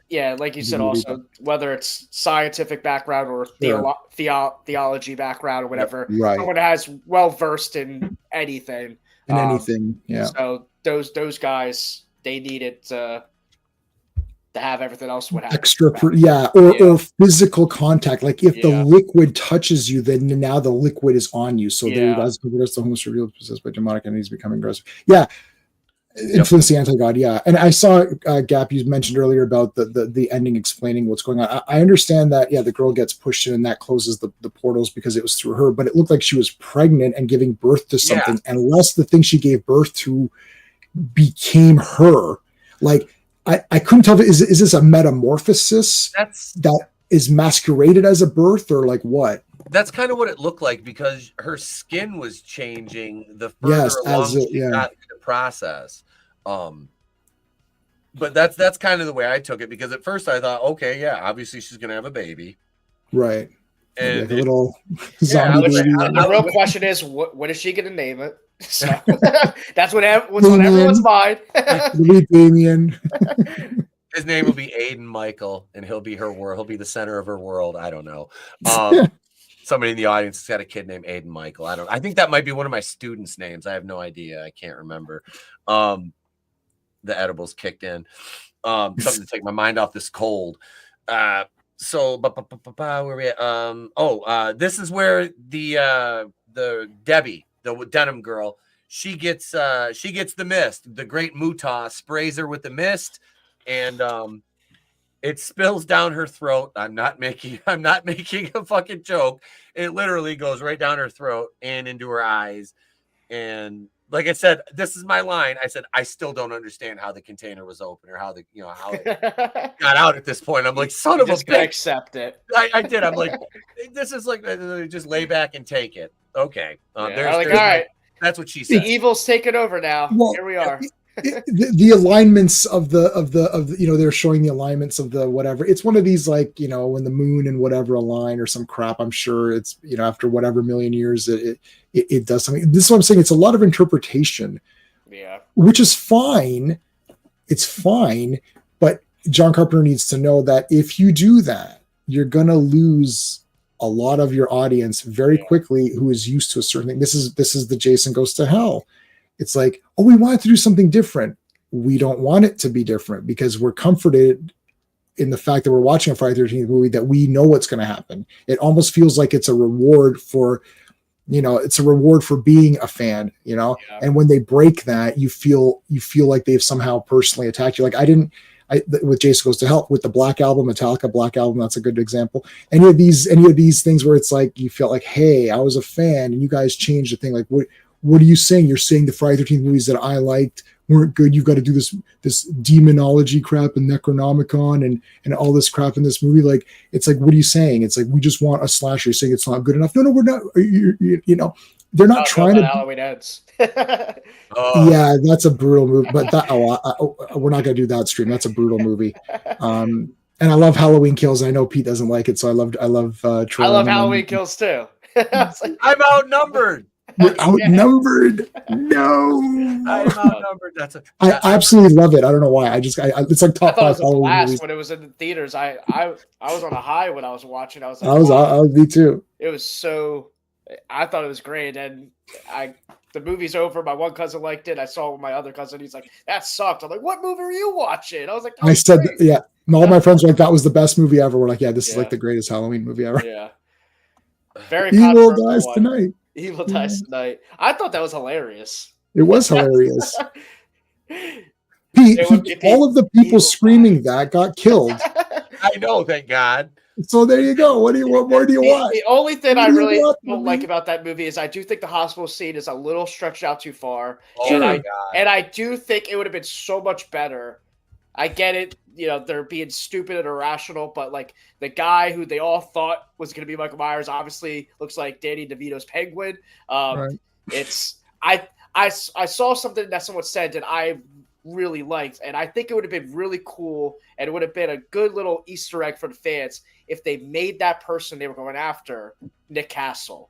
Make that like that. And if it was him, that would have been fun, because it's like, okay, actually someone who actually played Michael Myers, and okay, this guy is built like someone that could be more comparable. And plus, that would have just been such a love letter to the fans if they did Nick Castle. That would have been awesome. But the guy that they chose, I mean, it's like, come on, dude. Like, it doesn't take a rocket scientist to tell the way it was spelled. Is that guy Michael Myers? Come on. Obviously not. That's the guy who's killing everyone that needs to be stopped. It's like, so that annoyed me. But if you take out that sequence, everything else, Michael Myers is, one of the coolest versions of Michael Myers by far in the entire franchise. So he goes on a tear. Maybe it was my one buddy's complaint was maybe it became a bit too Jason, and Michael Myers behaves differently, and that became too much of a Jason character towards the end, which I kind of understand what you're saying. But I love Jason, so I didn't care. Yeah, I'm just like, evil dies tonight. There you go. I like Tommy Doyle too. I thought he was hilarious too, because he was like, yeah, I'm gonna get this guy. He brings out the baseball bat. He's ready to go. The rest of them, whatever. But Tommy was hilarious to me. I'm gonna pull up if you haven't watched, I reviewed all 3 of the Halloween 2018 on up Halloween Kills and Ends as Cleveland Brown. I did all those. I had to call Cleveland to review them, and I think my Halloween Kills one got the most views out of any of them. I'll check that out. I have a Halloween franchise playlist. Every Halloween movie's in there, Blake, including our marathon of the Rob Zombie ones, you, Trina, and I. Nice. Blake's first time on the channel, he was on for 4.5 hours reviewing both Rob Zombie movies with Trina and I. I was like, oh my God. I was like, oh my God, he's never gonna come back on after this. He's like, I was very tired that next day. I don't mind Halloween. I don't mind Halloween 2 with Rob Zombie. I know it's a disaster, but I kind of like it because it's so weird. I told him, well, I'm not really a fan of either one of them, but I have lightened to Rob Zombie 2 a little bit more, and I slightly like it more than the first one because at least it's going for something. I don't like Rob's first one at all. That's like my worst Halloween because it's just you're trying to half of it is stuff that shouldn't be in it, which is the origin of Michael Myers, defeats the purpose of Michael Myers. Yeah. The second half is a remake of John Carpenter, who's the genius. So why is this movie? What is this movie about? Right. The second one, I know he's a homeless guy walking around, but I always thought when it's not Halloween, what's Michael Myers doing? Is he going to Target? Like, where does he shop? Like, you get to explore that a little bit. I thought that was fun. Anyways. He gets beat up by band geeks and fucking in sewer. He beats them back up, man. It's fine. It's fine. Where's it at? Where's it at? Is it right here? Just some folks have a strange idea of entertainment. He's great. The white horse. Don't even get me started on that fucking white horse, Gap. Yeah, I don't know why that's in the movie. If you guys haven't seen it, go watch. And you want to talk about Rob Zombie, Halloween 1 and 2, like Pete said, we talked about it for 4.5 hours. So we go into everything you want to hear about both of those movies. So I re-uploaded both of those as individual videos, and they're each over 2 hours long still. So if you like the first one more or second, they're more digestible. You can pick, you can choose. Let's see. So where we she got sprayed in the throat. Pleasance tells the researchers the church lied about the existence of pure evil, and the church was nothing more than salesmen. And I'm paraphrasing because he goes into great detail about how they covered this up. And Vinnieart is talking to Brian, who shows him there was a discharge of energy in a straight line from the container, and then that's when what's her name, Debbie stands up, and they have the menacing music accompany her. And Vinnieart and Marsh discovered that it has the kinetic powers, but they're not telling anyone else at this point yet. Yep. And then Walter, who's the Asian guy, he encounters the married and possessed research lady, and he tries to talk to her and walks away to see the dark-haired, the Asian girl. And that's when the bald guy Mullins comes in and asks for Susan. And then he goes looking for her. And I said, that means he's the next one to get the mist. And she's standing in the hallway. He sees her. She walks away and kind of lures him in to the main chamber. And Brian tells Catherine that it has its mind powers, and the Mullins is in the chamber, and he walks right up to the canister, and he finds her glasses on the floor. And this was unexpected, because I figured he's gonna get fucking sprayed with the gimmick, and nope, she just snaps his fucking neck, just grabs him and just snaps his neck. I was like, oh shit, like I did not see that coming. Yeah, like some people get the possession, some people just get killed. Like what's the deciding factor? Yeah. Like why not add more to your numbers? But again, I think he can only possess a certain number of people, and he's weakened, by each possession, perhaps. Like, this is a lot of me inferring a lot of stuff. Like, I'm just saying, I'm reading. If you're liking the movie, you want to read into it, and if you're not, you back away. That's why this movie's polarizing, because people are like, it's boring. I don't care. Like, I don't care. Like, you're just like, I don't care about this movie. It's like, and then other people are like, well, I'm on board. Yeah, that's fine. Yeah. And like, my wife thinks she doesn't like The Thing. It's boring and slow. She doesn't care. She didn't even watch this. Watch like maybe 5 minutes. Like, it's not for me. It's like, she prefers the escape movies. It's like constant momentum moving towards a goal. It's a goal that we all understand. It's there's a lot of subtext in those movies as well, and a lot of satire, but it's moving towards something. This isn't moving to, as a film person, you're watching, like, this is not going to, that it's not going to end in a satisfactory way. Yeah. You just know it, right? Because you're like, I can see. Yeah, like, is he going to come in to kill everybody and take over, or they're just going to, they shut it down? It's like, well, did they really shut it down? I don't know. It's like the green stuff is still there. I think the main problem with it, and why you really can't get too much of a satisfactory ending, is I don't feel like there's like a main protagonist that we're like really. No, you're right. No, like rooting for. I think if you had that character that we're like, okay, this is the character we're following the most along, and we're learning about it, blah, blah, then I think everything else would fall into place at least a little bit more. But you don't really have that. It's like kind of everyone's even playing field, and kind of gets the same amount of backstory and screen time, and and it's not a lot for each person. You barely get to know a lot of these guys, really. So that's a big thing that I need in movies. I need to connect with certain characters, all of them would be preferably, but obviously at least one or two where I'm like, okay, I really love this guy or this girl, so I'm in it with them. I care what happens to them. I don't find myself really giving a crap if any of them really live or not, for the most part. The only character I really cared about was Donald Pleasance, because I came into just because he was going to be the main character. He and Wong, Victor Wong, kind of almost shared the lead, but like you said, like, they weren't really leads because the screen time was dispersed amongst, because they tried to give minimal satisfactory, backstory and exposition for each character, to kind of just give you a little bit of who they were, to maybe make you invest in them, but it just wasn't enough. That's the caveat. You could argue, like said, Wong, you could argue Loomis, but that just might be because we're all we're familiar with them. Twitter. So, and then you could argue Mustache, and then the girl he likes, you could argue them because we see them in Open Seat. But like, none of it's enough. It really isn't. So I don't know. I'm sure you could ask like a million different people who the main character was, or whatever, and you could probably get different answers for a bunch of different people. I think you're going to get no one. It's like I'm definitely not comparing this to 2001: A Space Odyssey, which is the greatest movie ever made. But in 2001: A Space Odyssey, there's no main character either. It's like you're just following the events. But in that one, it's the evolution of mankind. Whereas in this one, it's really just like a possession movie. And if you don't care about, what's her face, Reagan in Exorcist or whatever, it's like, then it's like, you can't get emotionally invested. Like even when she dies, Catherine dies, where she's trapped. I was like, oh, that sucked. I kind of liked her, but oh well, I'm good. Like I'm not really that upset over it. I'm like, oh, that just kind of sucks, but I'm not like, oh man, like damn, I want her to win. You know, I need that feeling. You know what I mean?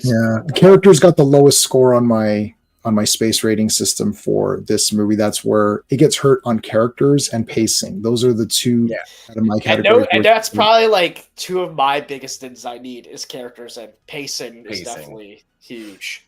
So I'm a character first guy. Like if I like a character, I can accept them in anything. And if I don't like a character, it works reverse. Like if I don't like, I can't think of somebody I don't know, I'm sure I could figure it out, but I don't like this character, it's over. Like I didn't like Jessica Jones, the character, and I'm like, that's it, it's over. Like I don't care if it's well written or acted. It's just like I don't care about her. I want her to die. I couldn't stand her stupid face. So it's like I hate Jessica Jones, and I'm like, it's over. We watched season 1. David Tennant's a great actor, but so and same thing. Christopher Reeve. I don't like Superman 4. It's cheesy. I'm like, Christopher Reeve is Superman. He's flying around doing cool shit. I love it. It's Christopher Reeve on screen. I love it. That's it. There's those certain characters or actors that portray a certain character that make you go, you can accept anything else that goes on. That automatically make you like it a little bit more. Yeah, I can still analyze it. Yeah. The difference is I can still, because I'm a film student too. Winner be fun, yeah, like I can analyze and say, yes, I see the faults of this film and the production, and I understand that, but I still end up liking it more because, well, it's Christopher Reeve and he's flying around beating up guys, and that's cool. Yeah. So I can I accept the slime? The slime is fine. What are you talking about? The slime? It's like Village of the Damned with Christopher Reeve. I love Village of the Damned. That was a good movie. That was a good movie. So, it's pretty much a completely different vibe, but that's how I feel about like any movie with Adam Sandler. I'm a diehard Adam Sandler fan. It's like, there you go. I like Adam Sandler. I was like, this movie's not super great, but I love Adam Sandler. Yep. It's hard for me to hate every Adam Sandler. Like it's like even the ones that I don't like that much. I'm like, but I like Adam Sandler in it, so I can. I'm half and half on that guy. Like I go by the movie. I do like Billy Madison a lot. That's my favorite one. So and that is the best one, I guess. That's the one I have the most. Well, I have a bunch of nostalgia, but that's my favorite Adam Sandler movie. Billy Madison. I remember seeing that in the theater. Yep. I would love to see that in the theater. Jay, man, you know we're that age. We saw those. We saw those. They got it on. I think the first Adam Sandler movie I saw in theaters would be Little Nicky. Was the first one I saw. Little Nicky's hilarious. Yeah, that's a better one. That's hilarious. That's one of the better ones, I think. Yeah, I think a lot of it's just 90s and early 2000s were good for the most part. Yeah. That's at least that was his best era. Now he's kind of doing whatever with Netflix, but yeah.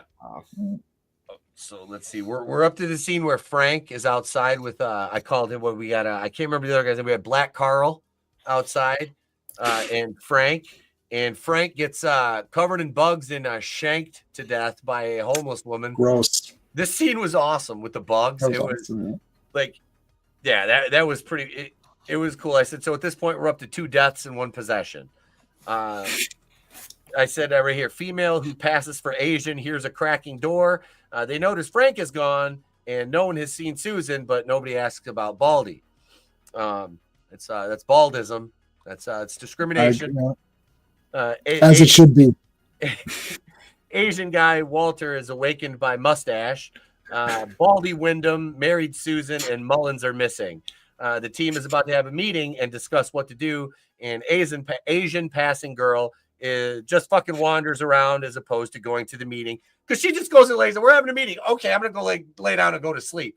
Wake up in 15 minutes. Hey, can you make that 45? I'm like, they're having a fucking meeting. People are dying. What are you doing? No, it's not the time to sleep, honey. So she goes to bed, and I said, this can't miss.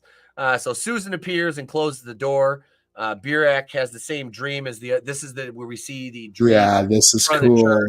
That scene was awesome. The way they filmed that was so fucking creepy. The Blair Witch Project or something. Yeah, it was neat. Susan, I said right here, Susan is mounting the Asian girl, pukes in her mouth. So now we've got 2 dead guys and 2 possessed women. Woke. It's woke. Yeah, I agree. I was like, I had to make that joke. I'm like, they're killing the guys. The women are possessed. Woke. Well, it's woke. That's it. Woke. That's it. All the guys are dying. No. But so Brian, Mustache, and Walter are in the chamber looking for Mullins to no avail when his body was fucking 10 feet away. They didn't bother to walk the extra 10 feet to find him just laying there with his neck snapped. And then the Satan liquid drops in Mullins' mouth right off the ceiling because they showed up on the ceiling again. Yep. And this is where Catherine goes to sleep. And blonde girl goes to sleep, and Catherine Denham keeps running numbers. And the bruise turns into the cross at this point, and she lays down, and Carl leaves. Black Carl leaves. Asian passing Lisa. That's her name, Lisa. She's possessed. She enters the same line that she on the computer. It says "I live" just over and over again. And Carl's watching her type. And Susan enters behind him, and that's when they take him out. And then they spit into his mouth and possess him. And I swear I saw this movie on the Hub last week, but it was the director's cut, the Axel Braun parody. So our lab meeting is going on, and Pleasance tells them they all had the same dream when they went to sleep, which is they mentioned the Brotherhood of Sleep at that earlier. Let's see. And Catherine calls the team to the window, and this is where they see Frank outside.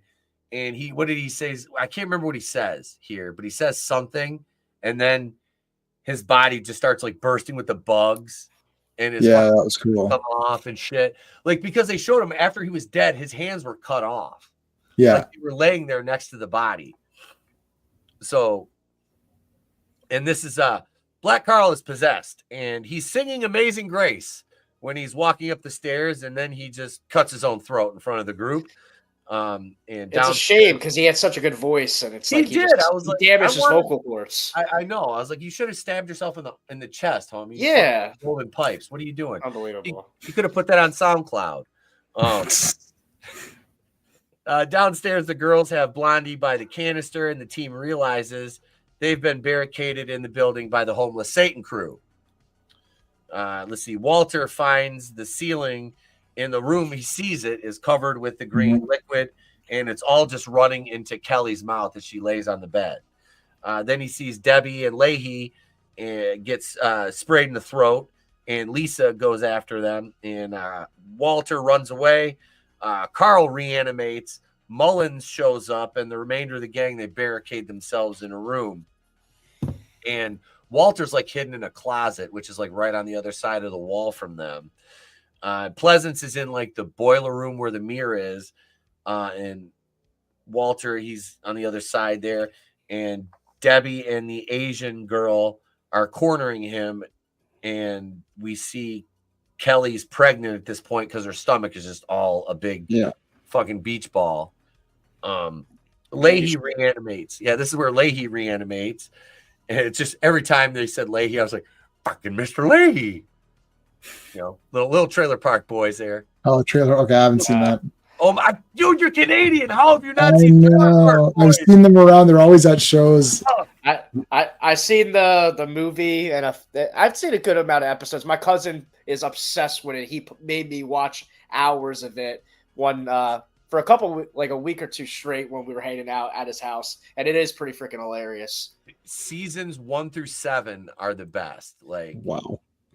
And then all the movies they made up to them, like Countdown to Liquor Day is hilarious. Say Goodnight to the Bad Guys, I think was the first movie they made. Yeah, the show is fucking amazing. Yeah, the only one I saw, Trailer Park Boys, the movie was the one I saw. Like the first one. And then just whatever random episodes he threw on out. He just starts showing me whatever his favorites were or whatever. But it's pretty funny. I kind of forgot about it now that you mentioned it. Yeah, I love that show. When I was running my first wrestling company back in 2009, me and my business partner were out hanging up flyers one day, and we finished up. He goes, "You want to go back to my house, get stoned, and watch Trailer Park Boys?" I'm like, "I've never seen it." He goes, "All right, we're going." So we went, we smoked a joint, we watched like 3 hours of it. I'm like, I'm fucking hooked. That's basically what we hours just sitting there. I'm like, yep. At first I was like, I don't know about this, and then it eventually just breaks you, and you're like, like the one guy Julian just freaking holds a cup everywhere. He's always got a drink. He's always got no matter what he's doing, he has a drink in his hand. Just little details like that. It's so stupid. And the guy that played Mr. Leahy, he was like sober the entire time. Leahy, He never drank. Like, he just passed away a couple years ago, John Dunstan. Oh, wow. And the redhead that played Sarah in the show is his daughter. She actually went on to film she did a wrestling documentary like years ago. I never got a chance to watch it. I kind of want to check it out, but back to the movie here. Let's see. So where are we at? He's in the boiler room, and Carl opens the door and he hides, and Carl's like looking at himself in the mirror and he's like laughing. And Mustache goes outside, and he jumps out of the window, and the homeless close in on him. He climbs back up, and Walter is trying to tell jokes to the fucking girls as they're like trying to get into the room, and he sees Kelly's getting ready to give birth, and they say this is kind of like a parasite feeding off a host. Right. And Pleasance is reading his Bible. Carl's still staring into the mirror. Kelly wakes up, and then she starts moving shit with her mind at this point. She stands up and starts messing with Walter and Brian. And I called the guy with the brown hair because they never gave him a name. He didn't have one line in the movie. I'm like, I just called him Red Shirt. Like, this guy's a fucking red shirt. Like, he's just here to die. That's fine. I don't even remember which one he is. Yeah, because he never did anything. Like, literally, the guy, I don't think he had a line in the entire movie. They try to help him as the girls bust through the door. Mullen sprays Red Shirt in the face, and then Wong stabs him in the eye. Mustache takes out Leahy, and Walter is I think he's like bitten by the ankle. On the ankles, he's getting pulled through the hole in the wall they were carving. Let's see. Kathy is like beating her with bricks. They're like beating her with bricks as she comes through the fucking wall, which was hilarious. I said, Kelly doesn't like her reflection in the mirror, and she crosses the hall, finds Carl.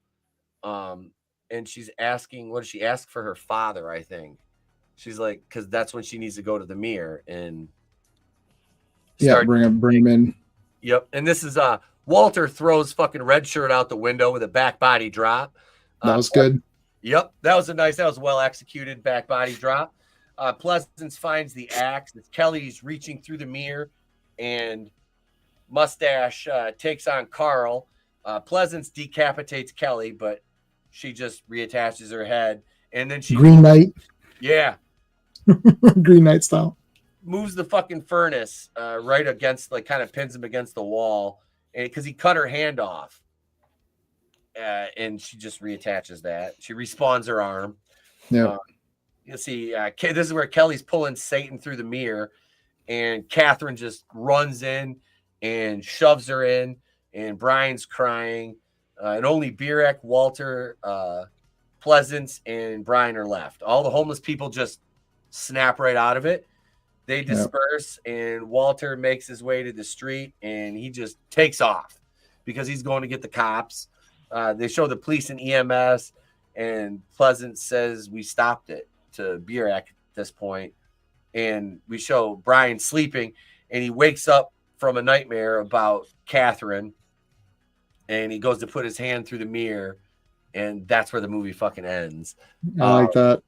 Yeah. So, I mean, it was a different ending. You know, I mean, it was an ambiguous ending. You know, it leaves it open to interpretation, which I'm not completely opposed to. I like that. Yeah. Yeah, I don't mind that, you know, as opposed to spoon feeding everybody everything, you know. So I didn't mind that, but yeah, like Blake, you mentioned, I just wish we could have gotten more out of the characters, you know. Mm-hmm. That was the main thing with this, because it's like, give me a reason to care about them and I'll invest in them. Yeah, and that's the thing. I like ambiguous endings sometimes too, if I'm hooked on the entire story the entire time, and I wasn't. So for me, it's whatever. Yeah. But the music, I like listening to music throughout the movie. I was like, I used because I used to own an escape room for about 5 years, and we had a zombie themed escape room where you start out, your group is split up, you have to kind of go through a few rooms and meet up, and then we needed music for it. I said Prince of Darkness, and we just had that entire thing because you had an hour to play. Yeah. So we just ran that for an hour. I've heard that soundtrack because I ran the game 4 trillion times. Like it's like dun, dun, dun, dun, printed in your brain. Yeah, it's just like it's in my head. But it's great. It was. I didn't dislike the movie. I'm gonna watch it again. I'm gonna probably watch it with the wife. Especially if I don't go to wrestling camp tomorrow night, because it's either I'll be in bed at 8 o'clock watching Highlander, or I'll watch this with her. Which I've been watching the Highlander series. Oh, yeah. The movies. I'm gonna watch the movie after I'm done with the show. I haven't watched the movie in a while, but let's score this one. Blake, I'll let you go first, brother. Out of 5, what do you score this one? So this was really tough for me. I went back and forth. I'm gonna lean. This isn't positive. This is gonna hurt J-Man's soul. But I was like, but I'm gonna go a half star higher than I originally did. Just I'm thinking about the score, and I'm thinking about the possibilities of it maybe being better on rewatch. I'm gonna give it a 2 out of 5. Okay. I was gonna go lower originally, but the score, I think, just respecting John Carpenter's direction. I do think the cinematography and heck, like I said, I've had it playing in the background this whole time. I'm looking up seeing Dr. Loomis. Just that enough. About Pleasance. I'll give it an extra half star for now. Nice. All right. So 2 of 5. Jay, what do you say on this one, bro? So I do my thing out of 10, which is I would have given it 7.5 out of 10. I'll give it 4 out of 5. Okay. Just to go a little bit more positive. And normally I'm a bit harsher, but I like sometimes I like watching a movie and feeling it, like feel while watching it, even if I know that there's things that are wrong and then I can point out things, that's weird, or this doesn't make sense. But I like the mood of it. Like I like putting it on. It's very slow, and I we're stuck with these guys. I like one location movies, right? 12 Angry Men is in my top 10 favorite films of all time. One Room, right? Night of Living Dead, also, one house, right? So I like that kind of claustrophobic feel and things kind of amping up and then not really knowing. So it's weird. It's like and I also think the music and artistry are really good. Characters and pacing are at fault. Story is pretty good. That's why I was at 7.5, the way I do my system. But I'm going to give it a 4 out of 5. Screw it. Let me show. I'm going to show for this one. It's the best. Oh my God. Oh, it's the best movie ever. Hashtag whatever. You got to do a Kevin Smith and cry. You got to do a Kevin Smith and cry. I despise Kevin Smith, except for 2 movies that I think are good: Jay and Silent Bob Strike Back and Dogma. Oh, Dogma! I thought you were saying Mallrats. Mallrats is okay. Mallrats is okay, and the first Clerks is okay. I hate Clerks too. I didn't. And what was the one where the 2 girls, yoga hosers? No, I didn't watch that. Okay, they did Clerks 3. I watched Clerks 3. That's the first movie I ever stopped watching in my life. Really? Even if I hate a movie, I don't care what it is. I finished every movie. I've never turned one off except for or Jay and Silent Bob Reboot. Sorry, Jay and Silent Bob Reboot. Yeah. I turned it off. Couldn't finish it. It's never happened. I wasn't going to watch it. I wasn't going to watch Clerks 3. No, I can't. I don't like Chasing Amy. I didn't like Chasing Amy. I love Mallrats. Jay and Silent Bob. This one were great. It's very funny. The original Clerks I saw as a teenager, and I was fucking hooked on it. You know what I mean? Yeah, it's good. It was good. Passable. It was all right. I like Clerks too. It was okay. It's not something I ever watch again. But Tusk is like, I've never seen Tusk. It's nonsense. So anyways, so far. Prince of Darkness. All right. How do I score this one? I pretty much, we've covered it. Characters and pacing were weak. The main baseline of the story, I liked it. I really did. Yeah, me too. I like Donald Pleasance. I like Victor Wong. The cast is good. Just the characters weren't all the way there. The score, I mean, yeah, it's scored by Carpenter and Howarth. It's fantastic. I will probably I think this will probably get better on a rewatch, but for now I will go with a 3 of 5 on it. Like I said, that might be adjusted, later on, but right now I can give it a 3. It's a John Carpenter movie. I enjoy it. So yeah, Gap gave it a 4.3 on this one. Yeah, it's like I said, I didn't dislike it at all. There was things I just wish that would have been slightly different, but no, it was a good watch. It was a good watch. I'm never the most positive reviewer on anything. Anytime we do anything, I'm always this is trash, especially if it's made after 2000. And now you're the most positive one here. Yep. So it's your night. I feel weird. I feel like I should be giving it 1 or something like that. It's trash. It was that imagination or imaginary movie me and Trina watched, and we both gave it like really high praise, and everybody else was like, that movie fucking sucks. I watched like Cody Leach and all these other big channels like this movie with even like what's his name, Stuckman, and I love Jeremy Johns. Like, I've seen that. He was like, this movie's a narrative mess, and me and Trina are like, are we crazy? Like, what movie was it? I gotta watch it. Imaginary or something like that. Imaginary with the little teddy bear. Yep. I got it. I thought it was all right. But I promised you guys. Whoops. What happened there? We lost him. There we go. I promised you guys some Ronin Rumble footage. So this let's see here if I've got the here. Let me pull up. I'll show you the promo I did for the show first, because I wish they had my entrance on here, but they don't. From the very beginning of the first episode. But this was my promo, and I've always been big on like doing promos. So I'm like, I'm going to do something different with this, because I changed my theme music from I was using Ready or Not by the Fugees, because Scott Hall is my favorite wrestler of all time. Oh, cool. That in Japan, and I've always wanted to use it. And my tag partner, I come out doing a little airplane. Now I always throw up I still like the Too Sweet, that shit all the time. But so I switched my music to something heavier, because I have like a biker like aesthetic now. I wear the skull balaclava, my bandana. I got like a leather biker vest. I got my singlet with my fucking, skull and crossbones money bag logo, and my leather pants. So yeah, that's my jam now. But here's the promo from this was leading into the Ronin Rumble here. I'll get copyright for the music. I don't give a fuck though. In military cooperation with federal, state, and local authorities, developed this system to keep you informed in the event of an emergency. It has been a busy year for Pete Daddy Dollar, and I know what you're thinking. Pete Daddy Dollar, you've changed.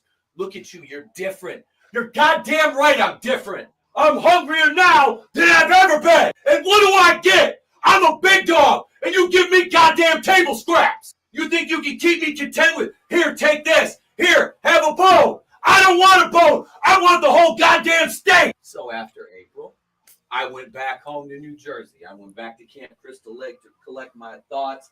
I had to go upstate New York. I ended up in Buffalo, New York, contrary to what you may have heard on the news, contrary to what your eyes tell you. That night in Buffalo, what happened to my goddamn ear, I'll put the picture up on the screen right here. I didn't do anything wrong. I was in a bar, Buffalo, New York. P. Daddy Dollar is an attractive man. I'm well spoken. I have charisma, something that half of you don't and never will, because you can't buy it. So I'm sitting there at the bar. I'm approached by an attractive young lady. Drinks were had. A conversation was had. Laughs were shared. That was it. So I decided to leave the establishment, go hop in the truck. I'm going to go back to my 5-star hotel, enjoy a Cuban cigar and a bottle of champagne in the privacy of my own suite. Out in the parking lot here, Pete Daddy Dollar. I turn around, somebody takes a swipe at me, grabs my ear, rips my earring out. Do you see another mark on my face? No! Because you only get one. And what happened after that?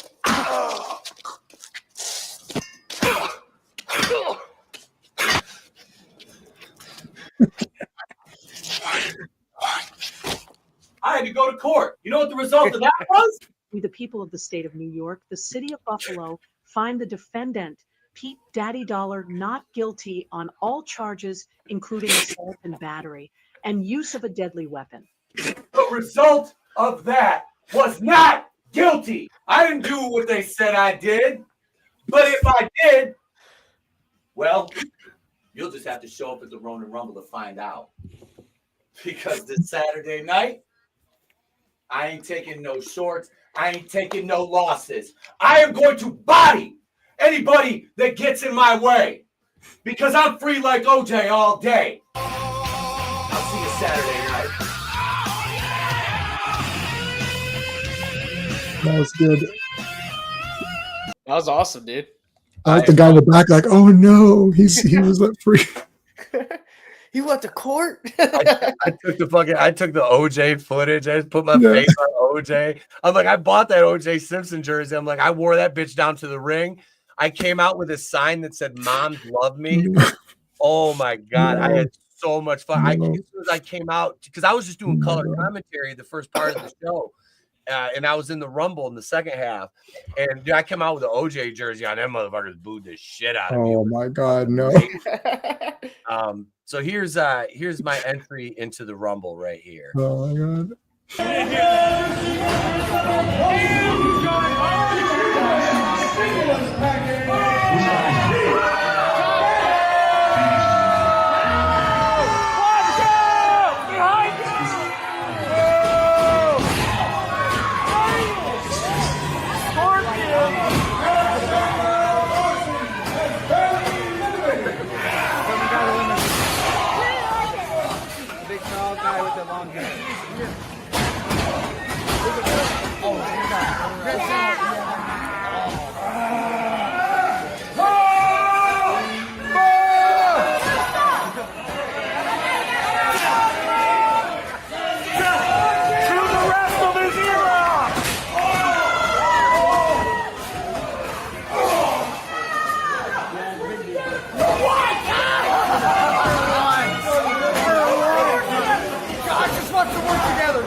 Josh is getting choked out!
I took that stunner and made it look like Bojack fucking killed me. I come backstage after he got eliminated after the match. He goes, Jesus Christ, bro. He goes, I thought I fucking hurt you with that the way you took it. I'm like, no, man, because it got cut off. Because that was just fan cam footage. We've got 4 cameras going around. We got 3 roving and then a hard cam. So when the final cut will be out, I think later on this week to Sunday.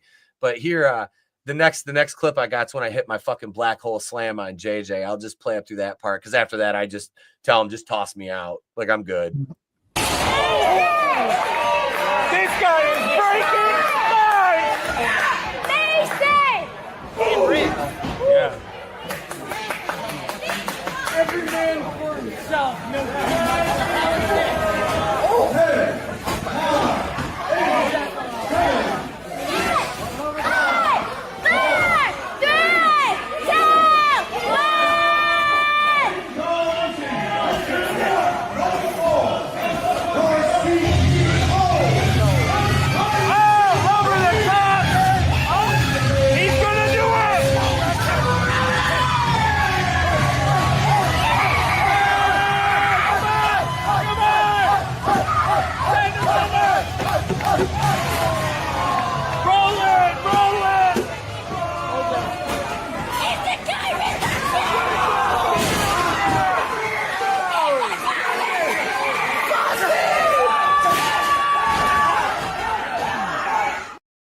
Yeah, that's my That's good.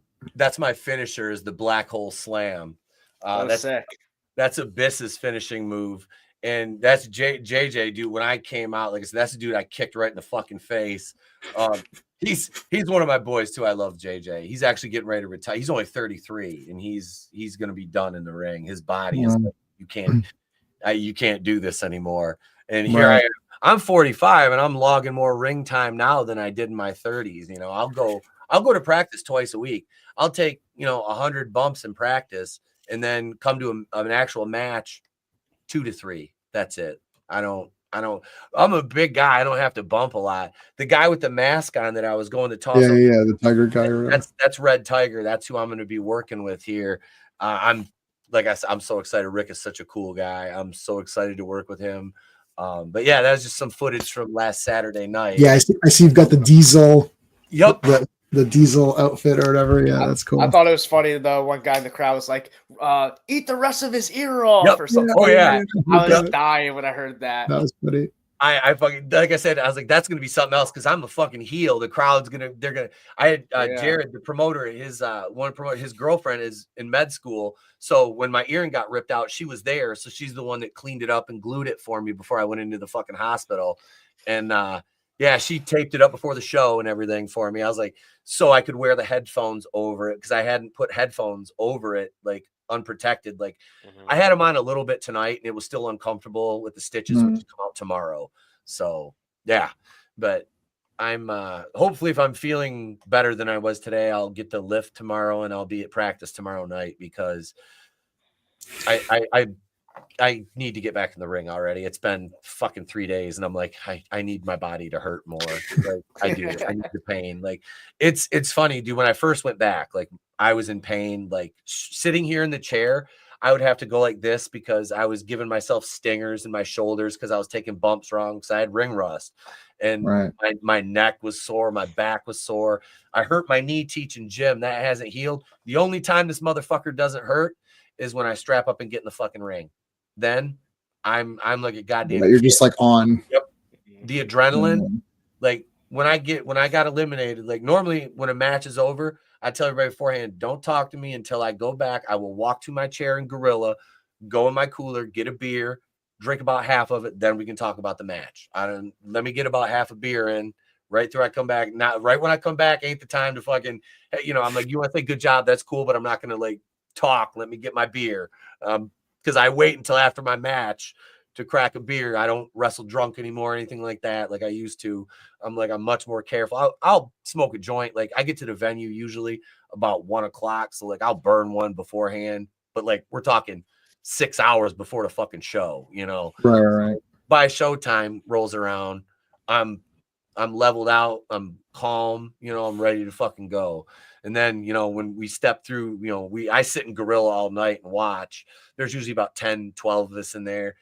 And then you got the little doorway that leads to the ramp where we go out. We got the curtains and everything. And when I step through that fucking thing, it's like, it's business time. Like I am in character, like 100% when I'm sitting there waiting because I've got the beginning of my fucking music is the beginning to No Vaseline by Ice Cube, but I edited over it.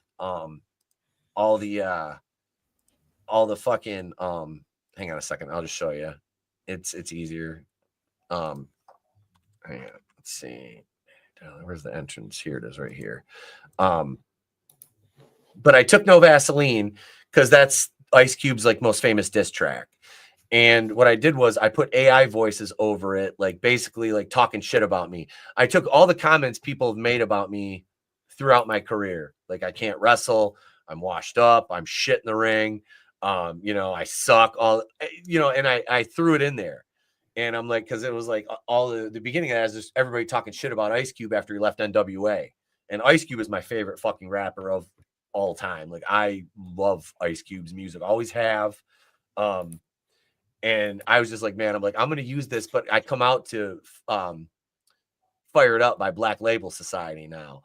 So I'm like, as soon as that fucking intro is done, that fucking drop from Fire It Up comes up, and we're gonna have a jumbotron over the entrance, and we're gonna have 4 TVs mounted around the light rig above the ring, and 2 TVs on the actual apron of the ring.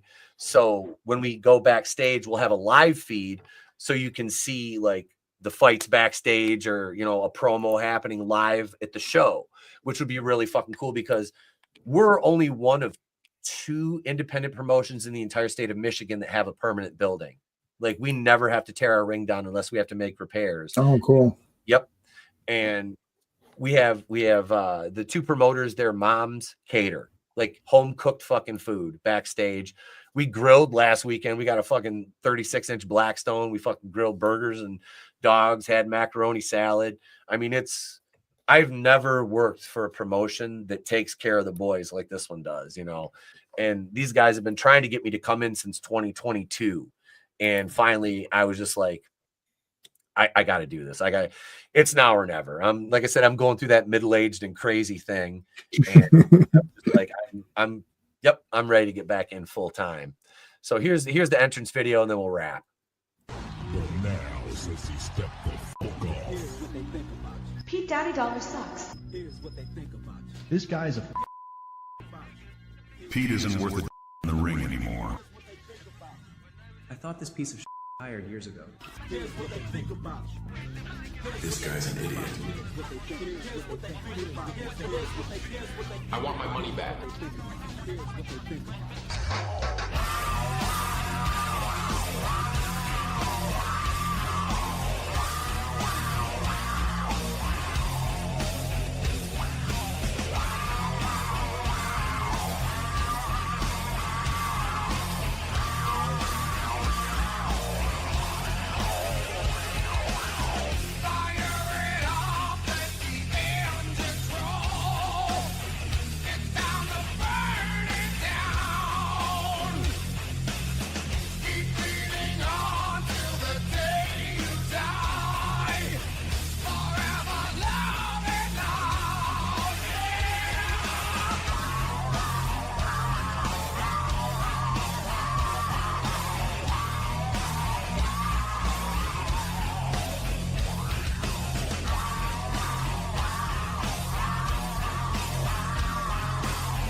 And that's my I'm actually gonna re-edit that and throw in the black hole slam and the big boots from the Rumble into that. But yeah, that's what's gonna play when I'm making my entrance. That's gonna cool. come down. That's awesome. Yep.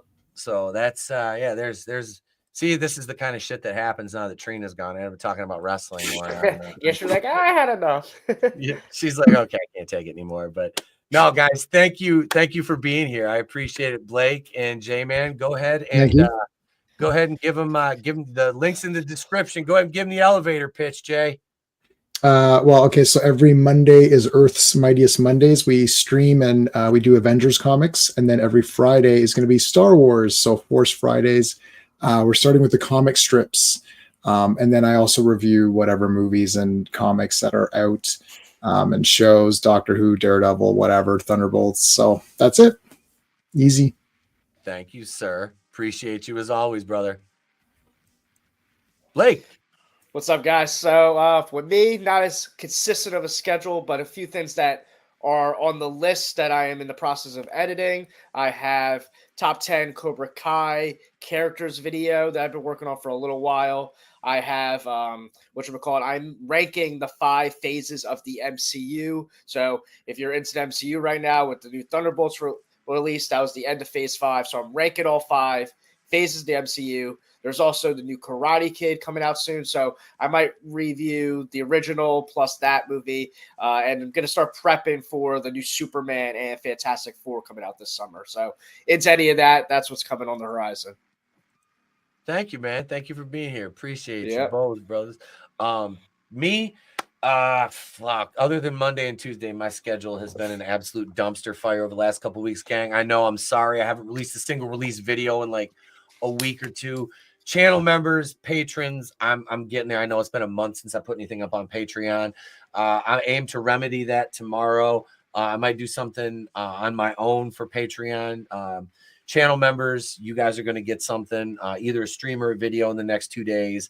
I thank you guys all for supporting the channel. I appreciate you. We want to keep growing. I just got to lock down my schedule, and with me being sick today, I lost a day of production. So, because I really didn't feel like recording that much. But yeah, so stay tuned. There's more coming, slap nuts, relax. But yeah, we might stream tomorrow during the day, depending on my whatever the fuck I got going on. I know I got a meal prep tomorrow. That's the thing about eating this much and training as much as I do. I have to eat like 8 times a fucking day. So like I'll buy a pack of like 12 to 14 chicken breasts and they're gone in like 2 days. So yeah, it's like fucking, 20 pounds of chicken and like 10 pounds of beef a week, and then 2 or 3 dozen eggs. And yeah, I eat like 6 to 8 eggs every morning for breakfast. That's like, I started taking weight gainer. I'm like, yeah. I've read Schwarzenegger's book, the first one he ever did, the bodybuilding book. So I know the regiment of all that stuff. Yep. That's crazy. I used to write down all my macros. I'm just like in my head, I do them now. I've been doing this since I was 13 years old off and on. So it's like, yeah. But thank you, everybody. Gap, we appreciate you, bro. One of my mods, manliness and motivation. My nose is bigger than the average age. God damn it, manliness. God damn it. Yeah, manliness bench is like, what is it? Like 5, you got like 5 bills up. Like the dude's a power lifter. Wow. Like he's a fucking horse. Like we're friends on Facebook. And yeah, I've seen his benches. This motherfucker, goddamn. I was like, there's a small car being pressed there, manliness. But thank you, everybody. Appreciate you, gang. That's it. We're done. I promise I'll shut the fuck up. I'm Pete from Wrestling with Horror. If I don't see you, have a great day. Pleasant tomorrow. I'll catch you on the next one. Remember, it's always better to burn out than fade away. Have a good night, everybody.